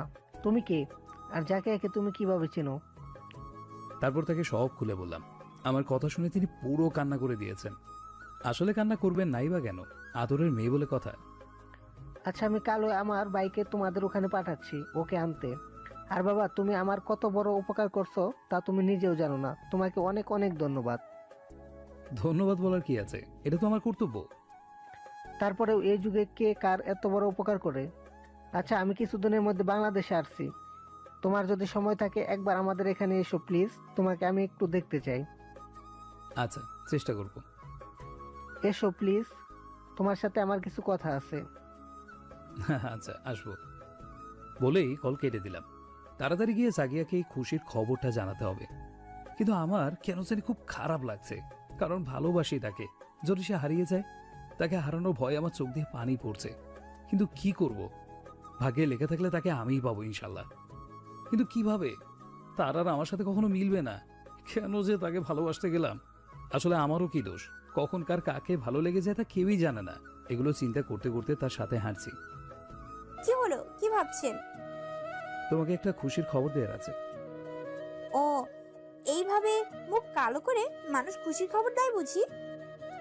তোমার বাবা কল দিয়েছিল, তোমার চাচাকে পাঠাবে কাল। অন্যদিকে মুখ ফিরে কথাগুলো বললাম, যাতে সে আমার চোখের পানি দেখতে না পায়। অনেক খুন হয়ে গেল, তার কোনো জবাব নেই। তার দিকে তাকাতেই দেখি সে মুখ কালো করে বসে আছে। আমি কেন জানি নিজেকে আর কন্ট্রোল করতে পারলাম না। তাকে টেনে বুকের সাথে মিশিয়ে নিলাম। তাকে অনেকগুলো কিস করলাম, পাগলের মতো তাকে কিস করছি। এতগুলো কিস করার ফলে তার সাদা মুখটা একদম লাল হয়ে গেছে। তাকে দেখতে এখন লাল টমেটোর মতো লাগছে। মন চাইছে খেয়ে ফেলি। এত কষ্টের মাঝেও আমার কিভাবে যে হাসি পায় নিজেও জানি না। তাকে হারানোর শোকে মনে হয় আমার মাথাটা গেছে। কি হলো, মুখ কালো কেন তোমার? তোমার তো খুশি হওয়ার কথা। কথাটা বলতে গিয়েও আমার চোখ বেয়ে কয়েক ফোঁটা পানি পড়ে গেল। তুমি পারবে আমাকে ছেড়ে থাকতে? কখনো পারবো না, কিন্তু কি করব বলো, ভাগ্য খারাপ। কিন্তু আমি তো পারবো না তোমাকে ছাড়া থাকতে। কেন? কেন আবার? ভালোবাসি তাই। আরে পাগলি, গরিবকে ভালোবাসা যায় না। গরিবের কিসের ভালোবাসা? আর আমাদের সম্পর্কটা কেউই মেনে নেবে না। তুমি আমার চেয়ে ভালো বড় লোক ঘরের ছেলে পাবে, যে তোমাকে রাজ রানী বানিয়ে রাখবে। আমাকে ভুলে যাও। আমাদের খোকন ডায়েরি চ্যানেলের নতুন নতুন ভালোবাসার গল্প পেতে চ্যানেলটি সাবস্ক্রাইব করে বেল বাটনে ক্লিক করুন। কথাগুলো এক নিঃশ্বাসে বলে ওখান থেকে উঠে চলে এলাম। কেন জানি বুকের ভেতরটাই খুব ব্যথা করছে। মনে হচ্ছে কেউ কলিজাটা ছিঁড়ে নিয়ে যাচ্ছে। কথাগুলো তো বলে দিলাম, কিন্তু আমি নিজেই কি তাকে ভুলতে পারবো? বাসায় গেলাম না, পুকুর পাড়ে বসে আছে। চোখ বেয়ে পানি পড়ছে। কিছুই বুঝতেছি না কি করব, কি করলে তাকে ভুলে যেতে পারবো। প্রিয় মানুষটিকে কেউ কি চাইলেই ভুলে যেতে পারে? মন চাইছে চিৎকার দিয়ে কান্না করি, কিন্তু তা করা যাবে না। নিজেকে শক্ত করতে হবে, তার থেকে একটু দূরে দূরে থাকতে হবে। না হলে তাকে ভুলতে পারাটা আমার পক্ষে খুব কঠিন হয়ে যাবে। কেন যে বোকার মতো ভালোবাসতে গেলাম। সারা রাত এখানে বসে কাটিয়ে দিলাম। সকালবেলা সবাই আমাকে খুঁজতে খুঁজতে এখানে চলে এসেছে। তুই এখানে বসে আছিস আর আমরা তোকে খুঁজতেছি। কিরে জিহাদ, তুই এখানে একা বসে কি করছিস? আরে তেমন কিছু না, সকালবেলা একটু হাঁটতে বের হয়েছিলাম। মিথ্যে বললাম, কারণ তাদের বললে তারাও চিন্তা করবে। আমাদের বলে যাবে তো। আসলে তোমরা সবাই ঘুমেছিলে, তাই আর ডাকিনি। আচ্ছা চলো বাসায় যাই, আমার খুব খিদে লাগছে। বিষয়টা ঘোরানোর জন্য কথাটা বললাম, না হলে সবাই যেইভাবে সন্দেহের দৃষ্টিতে তাকিয়ে আছে আমার থেকে সত্য কথাটা বের করে নেবে। কি হলো, এইভাবে তাকিয়ে আছো কেন? চলো চলো চলো, খুব খিদে লাগছে আমার। বলেই জোরে জোরে হাঁটা তুললাম। বাসে গিয়ে নাস্তা করছি। সবাই আমার দিকে তাকিয়ে আছে। তোমরা এইভাবে তাকিয়ে থাকলে আমার পেট ব্যথা করবে তো। শুনছি জাকারিয়াকে নাকি নিতে আসছে। ও কই? ওকে তাড়াতাড়ি রেডি হয়ে নিতে বলো। তুমি নাকি জাফিয়াকে বলেছো তোমাকে ভুলে যেতে? হ্যাঁ, অনেকটা জোরে আওয়াজ করে কথাটা বললাম। কিন্তু কেন? কেন আবার? আমি গরিব আর ও অনেক বড় লোক ঘরের মেয়ে, তার সাথে আমার মানায় না। তাদের আর কিছু বলতে না দিয়ে উঠে রুমে চলে গেলাম। খুব কান্না আসছে, কিন্তু না, আমি কান্না করব না। জিসানকে কল দিলাম, তাকে সব কথা বললাম। তারপর কিছুক্ষণ শুয়ে শুয়ে ভাবছি জাকিয়াকে নিয়ে কাটানো দিনগুলোর কথা। আবারও চোখ দুটো ভিজে এলো। এমন সময়ে মোবাইলে কল এলো, কোনো অচেনা নাম্বার থেকে। রিসিভ করলাম। আসসালামু আলাইকুম। ওয়ালাইকুম আসসালাম। তুমি কি জিহাদ? জি, আমার নাম জিহাদ। আমি জাকিয়ার চাচা। আমি তোমাদের ওখানে পৌঁছে গেছি। আচ্ছা। বলতেই গাড়ির আওয়াজ শুনলাম। আমার বুকের ধুকপুখানি বেড়ে গেছে মনে হচ্ছে। আমার নিঃশ্বাস বন্ধ হয়ে যাবে এখন। আমি বাইর হলাম আমার কলিজাটাকে দেখার জন্য। হয়তো এইটাই আমাদের শেষ দেখা। বাইরে বের হয়ে দেখি সে চলে যাচ্ছে, মুখে কোনো হাসি নেই, চোখ দুটো লাল হয়ে আছে। মনে হয় সারা রাত কান্না করেছে। কিন্তু কি করব, আমার তো কিছুই করার নেই। সে আমার দিকে কিছুক্ষণ মায়ার দৃষ্টিতে তাকিয়ে থেকে গাড়িতে উঠে গেল। হয়তো সে বলতে চেয়েছিল আমাকে একবার বুকে জড়িয়ে নাও। সে চলে যাচ্ছে, আমার চোখ দুটো ঝাপসা হয়ে আসছে। চোখে মুখে অন্ধকার দেখছি। তারপর আর কিছু মনে নেই। চোখ খুলতেই দেখি সবাই আমার দিকে তাকিয়ে আছে, সবার চোখে পানি। কি হলো, তোমরা সবাই এইভাবে কান্না করছো কেন? সত্যি করে বল, তুই কি কাল রাতে ঘুমাসনি? অন্যদিকে ফিরে দীর্ঘ এক নিঃশ্বাস ছেড়ে কথাটা বললাম। তারপর সবাই একসাথে আমায় জড়িয়ে ধরলো। আমার চোখ দুটো বেয়ে পানি পড়ছে। কান্না করতে হবে না, তোমার কলিজাটা তোমারই আছে। আমরা ওর বাবার সাথে কথা বলছি, উনি তোমাদের সম্পর্কটা মেনে নিয়েছে এবং তিনি তোমায় তার সাথে দেখা করতে বলেছেন। কথাটা শুনে এত খুশি লাগছে যে বলছে এইখানেই নাগিন ডান্স দেই। কেউ যদি আমার নামে পুরো পৃথিবীটাও লিখে দিত তাতেও এত খুশি লাগতো না আমার। তোমাদের সবাইকে অনেক অনেক ধন্যবাদ। চুপ, একটা থাপ্পড় দেব। আগে বল, সারা রাত ঘুমাস নাই কেন? আর এত বড় একটা কথা তুই আমাদের জানাস নাই কেন? আমার জন্য তোমাদের চিন্তায় ফেলতে চাইনি। কেন রে? আমরা কি তোর আপন, নাকি তুই আমাদের তোর পর ভাবছিস? এইভাবে বলছো কেন? আচ্ছা সরি। মনে থাকে যেন। এইবার তোমার বাবুটার সাথে কথা বলে নাও। বেচারি কাল সারা রাত কান্না করেছে। আর তোমরা সবাই চলে আসো, এখন ওকে শান্তিতে কথা বলতে দাও। সবাই চলে গেল আর আমি আমার মোবাইলটা নিয়ে কল দিলাম আমার কলিজাটাকে। মেয়েটারে কাল রাতে খুব কষ্ট দিয়েছি, আর যাওয়ার সময় একটু বুকেও নিতে পারিনি। আমিও কি করব, তখন তো আমার মাথা কাজ করছিল না। আসসালামু আলাইকুম। ওয়ালাইকুম আসসালাম। কেন কল দিয়েছেন? মরে গেছি কিনা তা দেখতে? আরে এমন কথা জীবনও বলবে না। আমি থাকতে তোমার কিচ্ছু হবে না কলিজা। কেন? তুমি না বলছো তোমায় ভুলে যেতে? সরি, আর কখনো বলবো না। না, শুধু সরি বললে হবে না, কান ধরো।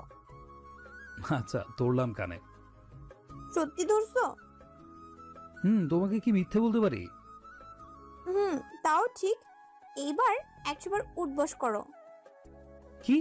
আমি তো আজই মরে যাব। প্লিজ কিছু কমাও। না, কমানো যাবে না। Please please please. হইছে হইছে, আর বাচ্চাদের মতো কান্না করতে হবে না। 30 বার করো। আচ্ছা, আর কি করার আছে করলাম। তারপর অনেক কষ্ট করে 30 বার উঠবস করলাম। এখন তো আমার আর চলার শক্তি নাই।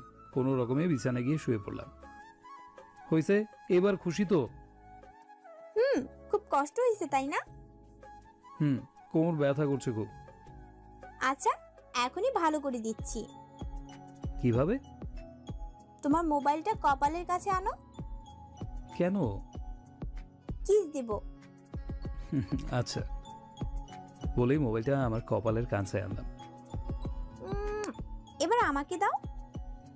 আচ্ছা। এই, কাল আমার বাবা আসছে, তোমাকে তিনি দেখা করতে বলছে। আচ্ছা। এইভাবে আর অনেক কথা হলো, যা আপনাদের না বলাই ভালো। ওই, আপনারা আবার উল্টাপাল্টা কিছু ভাববেন না। আসলে হাত ব্যথা করছে, তাই ওগুলো আর লিখিনি। তারপর রাতের খাবার খেয়ে ঘুমিয়ে গেলাম। পরদিন সকালবেলা ঘুম থেকে উঠে নাস্তা করে বসে আছি, এমন সময় মোবাইলে একটা কল আসলো। রিসিভ করি। আসসালামু আলাইকুম। ওয়ালাইকুম আসসালাম। তোমার সাথে বাবা কথা বলতে চায়। ও দাও। জাকিয়া তার বাবাকে মোবাইল দেওয়ার পর, আসসালামু আলাইকুম। ওয়ালাইকুম আসসালাম। কেমন আছেন? ভালো, তুমি কেমন আছো? ভালো। তো কখন এলেন? কিছুক্ষণ আগে। ও, তো তুমি কখন আসছো? আগামীকাল আসবো। আচ্ছা। এইভাবে আরো অনেক কথা হলো। তারপর কল কেটে সবাইকে কথাটা বললাম। আচ্ছা তুই চিন্তা করিস না, আমি বড় দুলাভাই আর ছোট দুলাভাই তোর সাথে যাব। আর আমার তো গাড়ি আছে, কাল সকালে রওনা দিব। আচ্ছা। এইভাবে সারা দিন কেটে গেল। রাতে জিসানকে কল দিয়ে সব বললাম। তারপর জাকিয়ার সাথে কিছুক্ষণ কথা বলে ডুব দিলাম ঘুমের সাগরে। পরদিন সকালবেলা ঘুম থেকে উঠে নাস্তা করে রওনা দিলাম জাকিয়ার চাচার বাড়ির উদ্দেশ্যে। পৌঁছে গেলাম তাদের চাচার বাড়ির কাছাকাছি। জাকিয়ার চাচা এলেন আমাদের নিতে, কারণ আমরা তো আর তাদের বাসা চিনি না। আজ প্রায় 3 দিন পর আমি আমার কলিজাটাকে দেখছি। নীল রঙের একটা জামা পরেছে, দেখতে একদম নীল পরীর মতো লাগছে। আমি বারবার কোনা চোখে তার দিকে তাকাচ্ছি। আমাদের জন্য নাস্তা আনা হলো, নাস্তা করলাম। সবাই কথা বলছে। বাবা, তোমরা কথা বলো, আমি ওকে নিয়ে একটু বাইরে থেকে ঘুরে আসছি। এই মেয়ের কথা শুনে আমার মাথা ঘুরতেছে। এই মেয়ের কি লজ্জা শরম কিছুই নাই? বাবার সাথে এইভাবে কথা বলে? আমি তো ভয়ে মরে যেতাম। আচ্ছা যা। কোনো মতে কষ্ট করে ওখান থেকে উঠলাম। লজ্জায় আমার অবস্থা খারাপ। বাড়ি থেকে বের হয়ে, লজ্জা করে না তোমার? বাবার সামনে মানুষ এইভাবে কথা বলে? তো কি হয়েছে? এই মেয়েটার সাথে তর্ক করে কোনো লাভ নেই। তার চেয়ে ভালো আমি চুপচাপ হাঁটছি দুজনে জাকিয়া চাচাদের বাগানে। খুব সুন্দর বাগানটা। আমি তার হাতটা ধরলাম। কখনো ভুলে যাবে না তো আমায়? প্রিয় মানুষকে কি কেউ ভুলে যেতে পারে? আর এই মনে একবার যাকে জায়গা দিব তাকে কখনো চাইলেও ভুলতে পারবো না। যদি কখনো চলে যাই না ফেরার দেশে, তাহলে কি ভুলে যাবে আমায়? তার কথাটা শুনে বুকের ভেতরটায় কেমন জানি করে উঠল। তার হাত ধরে টেনে বুকের সাথে মিশিয়ে নিলাম। এই পাগলি, আমি বেঁচে থাকতে তোর কিছুই হতে দেব না। আর তোকে ভোলার তো প্রশ্নই ওঠে না। আমি নিজেকে ভুলে যেতে পারি, কিন্তু তোকে কখনো ভুলবো না। মনে থাকে যেন। যদি আমি মারা যাই, অন্য কাউকে তোমার মন দিয়ে দিবে না। ওইটা শুধুই আমার। আর হ্যাঁ, মনে রাখবে আমি সব সময় তোমার আশেপাশেই আছি। দূর থাক না ওইসব কথা। তোমার কোনো কিছু হবে না। আর হ্যাঁ, এই মনটা শুধু তোমার। আর এই সমস্ত কথা তুমি আমার সামনে আর কখনো বলবে না। এগুলো শুনে আমার কলিজাটা ফেটে যায়। ওকে, সরি, আর বলবো না। চলো ওইদিকে যাই। চলো।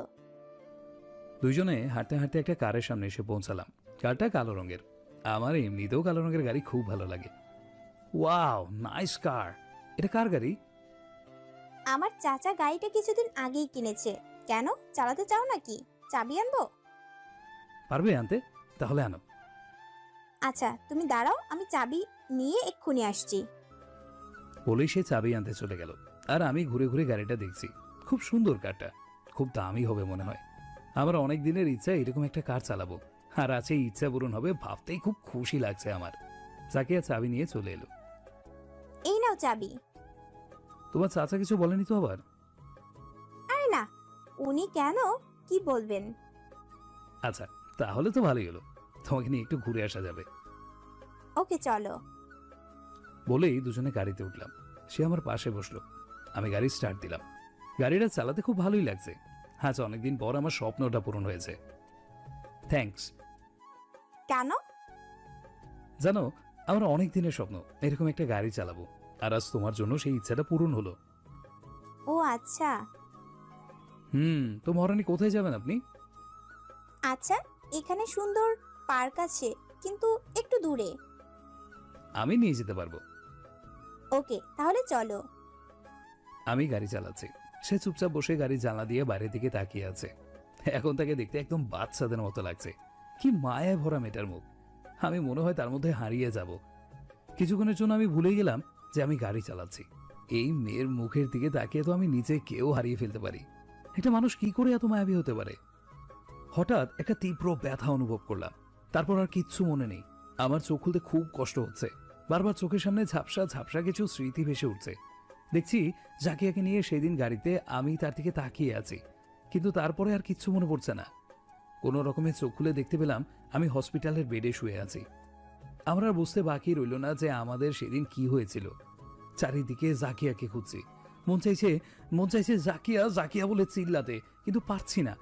আমার হাত পাগুলো একটুও শক্তি পাচ্ছে না। অনেক কষ্ট করে ওঠার চেষ্টা করলাম, কিন্তু তাও পারছি না। অনেকক্ষণ পরে একটু শরীরের মধ্যে শক্তি পেয়েছি, তা দিয়ে জাকিয়া বলে একটা চিৎকার দিলাম। আমার এই অবস্থা দেখে একজন নার্স ডাক্তারকে ডাকতে গেলেন। ডাক্তার এসে আমায় একটা ইঞ্জেকশন দিল এবং নার্সকে বলল আমার বাড়ির লোককে খবর দিতে। তারপর আর কিছু মনে নেই। চোখ খুলতেই দেখি সবাই আমার দিকে তাকিয়ে কান্না করছে। সবাইকে দেখলেও জাকিয়াকে কোথাও দেখছি না। আমার বেকুল চোখ দুটো তাকে খুঁজছে। তাকে কোথাও দেখতে না পেয়ে আমার মনের মধ্যে অজানা একটা ভয় বাসা বেঁধেছে। এত কিছুর মাঝেও আমার একটা ভরসাকে খুঁজে পেলাম। জিসান আমার পাশে দাঁড়িয়ে আছে। জিসান, জাকিয়া কই? অক্সিজেন মাস্কটা মুখ থেকে সরিয়ে কথাটা বললাম। তার মুখ দিয়ে কোনো কথা নেই, চুপচাপ নিচের দিকে তাকিয়ে আছে। কিরে দোস্ত, বলছিস না কেন? খানিকটা চিল্লিয়ে কথাটা বললাম। দোস্ত, তোর শরীর ভালো না, এইভাবে চিল্লাস না। তুই আগে বল জাকিয়া কই, আমার কলিজাটা কই, তাড়াতাড়ি বল প্লিজ দোস্ত, তাড়াতাড়ি বল। বলতে বলতে শোয়া থেকে উঠে পড়লাম। আরে উঠছিস কেন? শুয়ে থাক। না, তুই আগে বল আমার কলিজাটা কই। আরে আপনি শান্ত হন, না হলে আপনার অনেক বড় ক্ষতি হতে পারে। আরে জাকিয়াকে না পেলে আমি শান্ত হব না। বলুন না প্লিজ, আমার জাকিয়া কই? আর কিছু বলার আগেই তিনি আমাকে আরেকটা ইঞ্জেকশন দিলেন। আমার চোখ দুটো আস্তে আস্তে আবার বন্ধ হয়ে এলো। তখন আমি চাকিয়া চাকিয়া বলে রাখছি। আবার চোখ খুলে দেখি আমার পাশে শুধু জিসান বসে আছে। আমাকে উঠতে দেখে সে বলে উঠল, কি রে উঠছিস কেন? সমস্যা নেই, এখন অনেক ভালো লাগছে। ও আচ্ছা, তাহলে উঠে বস। দোস্ত জানিস, আমার কলিজাটাকে দেখতে পারছি না, তাই আমার বুকের ভেতরটা ছিঁড়ে যাচ্ছে। প্লিজ তোর দুইটা পায়ে ধরি, আমাকে একটু তার কাছে নিয়ে চল, তাকে আমি একটু দেখতে চাই। দোস্ত প্লিজ, তুই না বলিস না। জিসান কিছুক্ষণ চুপ থেকে, আচ্ছা ঠিক আছে, নিয়ে যাব, এখন চল আমার সাথে। চল। দুজনে কেউ না দেখার মতো করে বেরিয়ে আসলাম। আমার হঠাৎ খুব কষ্ট হচ্ছে, তাই জিসান ধরে ধরে নিয়ে যাচ্ছে। রাস্তায় এসে সে আমাকে দাঁড় করিয়ে একটা গাড়ি আনলো। দুজনে গাড়িতে উঠে গেলাম। আমার খুব খুশি লাগছে। অনেকদিন পর আমি আমার কলিজাটাকে আবার দেখব। কিন্তু কয়দিন দোস্ত, আমি কয়দিন হাসপাতালে ছিলাম? 1 বছর। তার কথা শুনে আমার মাথায় আকাশ ভেঙে পড়ল। এত বড় অবাক আমার জীবনেও হয়নি। কি বলিস? আমি 1 বছর হাসপাতালে ছিলাম আর আমি কিছু বুঝতেও পারিনি? বুঝবি কিভাবে, তুই তো এতদিন কোমায় ছিলি। তার কথা শুনে আমার মাথা ঘুরছে। আমি 1 বছর কোমায় ছিলাম, ভাবতেই খুব অবাক লাগছে। সাকিয়ার কি অবস্থা? সে এখন ভালো আছে তো? সেই 1 বছরে আমার সাথে কি একটা বারের জন্য দেখা করেনি? তুই একটু চুপ থাকতো। তারপর আমাদের গাড়িটা কবরস্থানের সামনে এসে থামলো। কি রে, তুই আমাকে এখানে নিয়ে এলি কেন? চুপচাপ আমার সাথে চল, কোনো কথা বলবি না। আমার বুকের ভেতরটা কেন জানি খুব ব্যথা করছে। আমি বুঝতে পারছি না সামনে আমার জন্য কি বিপদ অপেক্ষা করছে। আমরা এখন একটা কবরের সামনে দাঁড়িয়ে। কি রে, আমার কলিজাটা কই? আর তুই আমাকে এখানে কেন এনেছিস? এখানে তো তাকে দেখছি না। ওই দেখ, তোর জাকি এখানে শুয়ে আছে। তার কথাটা শুনে আমি ওখানেই বসে পড়লাম। নিজের সারা শরীরে নড়াচড়া করার মতো কোনো শক্তি খুঁজে পাচ্ছি না। কবরটার দিকে মায়ার দৃষ্টি নিয়ে তাকিয়ে চোখের পানি ফেলা ছাড়া আর কিচ্ছু করার নেই আমার। আর কি বা করতে পারি আমি? সে যে চলে গেছে আমায় ছেড়ে না ফেরার দেশে, যেখানে মানুষ একবার চলে গেলে আর কখনো ফিরে আসে না। দুনিয়ার কোনো শক্তি আর চাইলেও তাকে আমার কাছে ফিরিয়ে দিতে পারবে না। নিজেকে আজ খুব দোষী মনে হচ্ছে। সেদিন যদি আমি ওই ভুলটা না করতাম, তাহলে আজ এই দিনটা আমার দেখতে হতো না। নিজের সারা শরীরে সব শক্তি দিয়ে জাকিয়া ফলে একটা চিৎকার দিলাম। জিসান আমাকে টেনে তুলে তার বুকের সাথে জড়িয়ে নিল। দোস্ত, আমি ওকে কথা দিয়েছিলাম আমি বেঁচে থাকতে তার কিচ্ছু হতে দেব না, কিন্তু আমি আমার কথা রাখতে পারলাম না। আমার কলিজাটাকে আমি নিজের হাতে খুন করেছি। সেদিন যদি আমি আর কিছু বলতে পারিনি। কান্নার জন্য মুখ দিয়ে কোনো কথাই বের হচ্ছে না। খুব জোরে বৃষ্টি পড়ছে। হয়তো আকাশেরও আমার কষ্ট দেখে সে না পেরে তাই সেও কান্না করছে। চল দোস্ত। সে আমাকে ধরে ধরে নিয়ে যাচ্ছে। আমার যেতে ইচ্ছে করছে না আমার মায়াবিনীটাকে ছেড়ে। মন চাইছে সারা জীবন তার সাথে এখানে থেকে যাই, কিন্তু চাইলেও তো এটা সম্ভব না। এইভাবে কেটে গেল 10টি বছর। এই 10 বছরে অনেক কিছু পরিবর্তন হলেও শুধু পরিবর্তন হয়নি তার প্রতি আমার ভালোবাসা। আমার জীবনে নতুন করে আর কাউকে আসতে দিইনি, কারণ সে বলেছিল জায়গাটা তার, সেখানে যেন অন্য কাউকে জায়গা না দিই। তার এই কথাটা রাখার চেষ্টা করছি। মাঝে মাঝে নিজের উপর নিজেই খুব অবাক হই। সবসময় মানুষ হাসানো লোকটাই আজ নিজেই হাসতে ভুলে গেছে।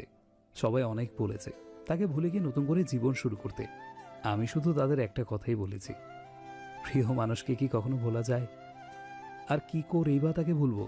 কারণ সে যে আমার প্রতিটা নিঃশ্বাসের মধ্যে বেঁচে আছে। তাকে আমি আমার প্রতিটা নিঃশ্বাসে অনুভব করি। হয়তো এভাবেই একদিন এই নিঃশ্বাসটাও বন্ধ হয়ে যাবে, কিন্তু চিরকাল বেঁচে থাকবে আমাদের ভালোবাসা।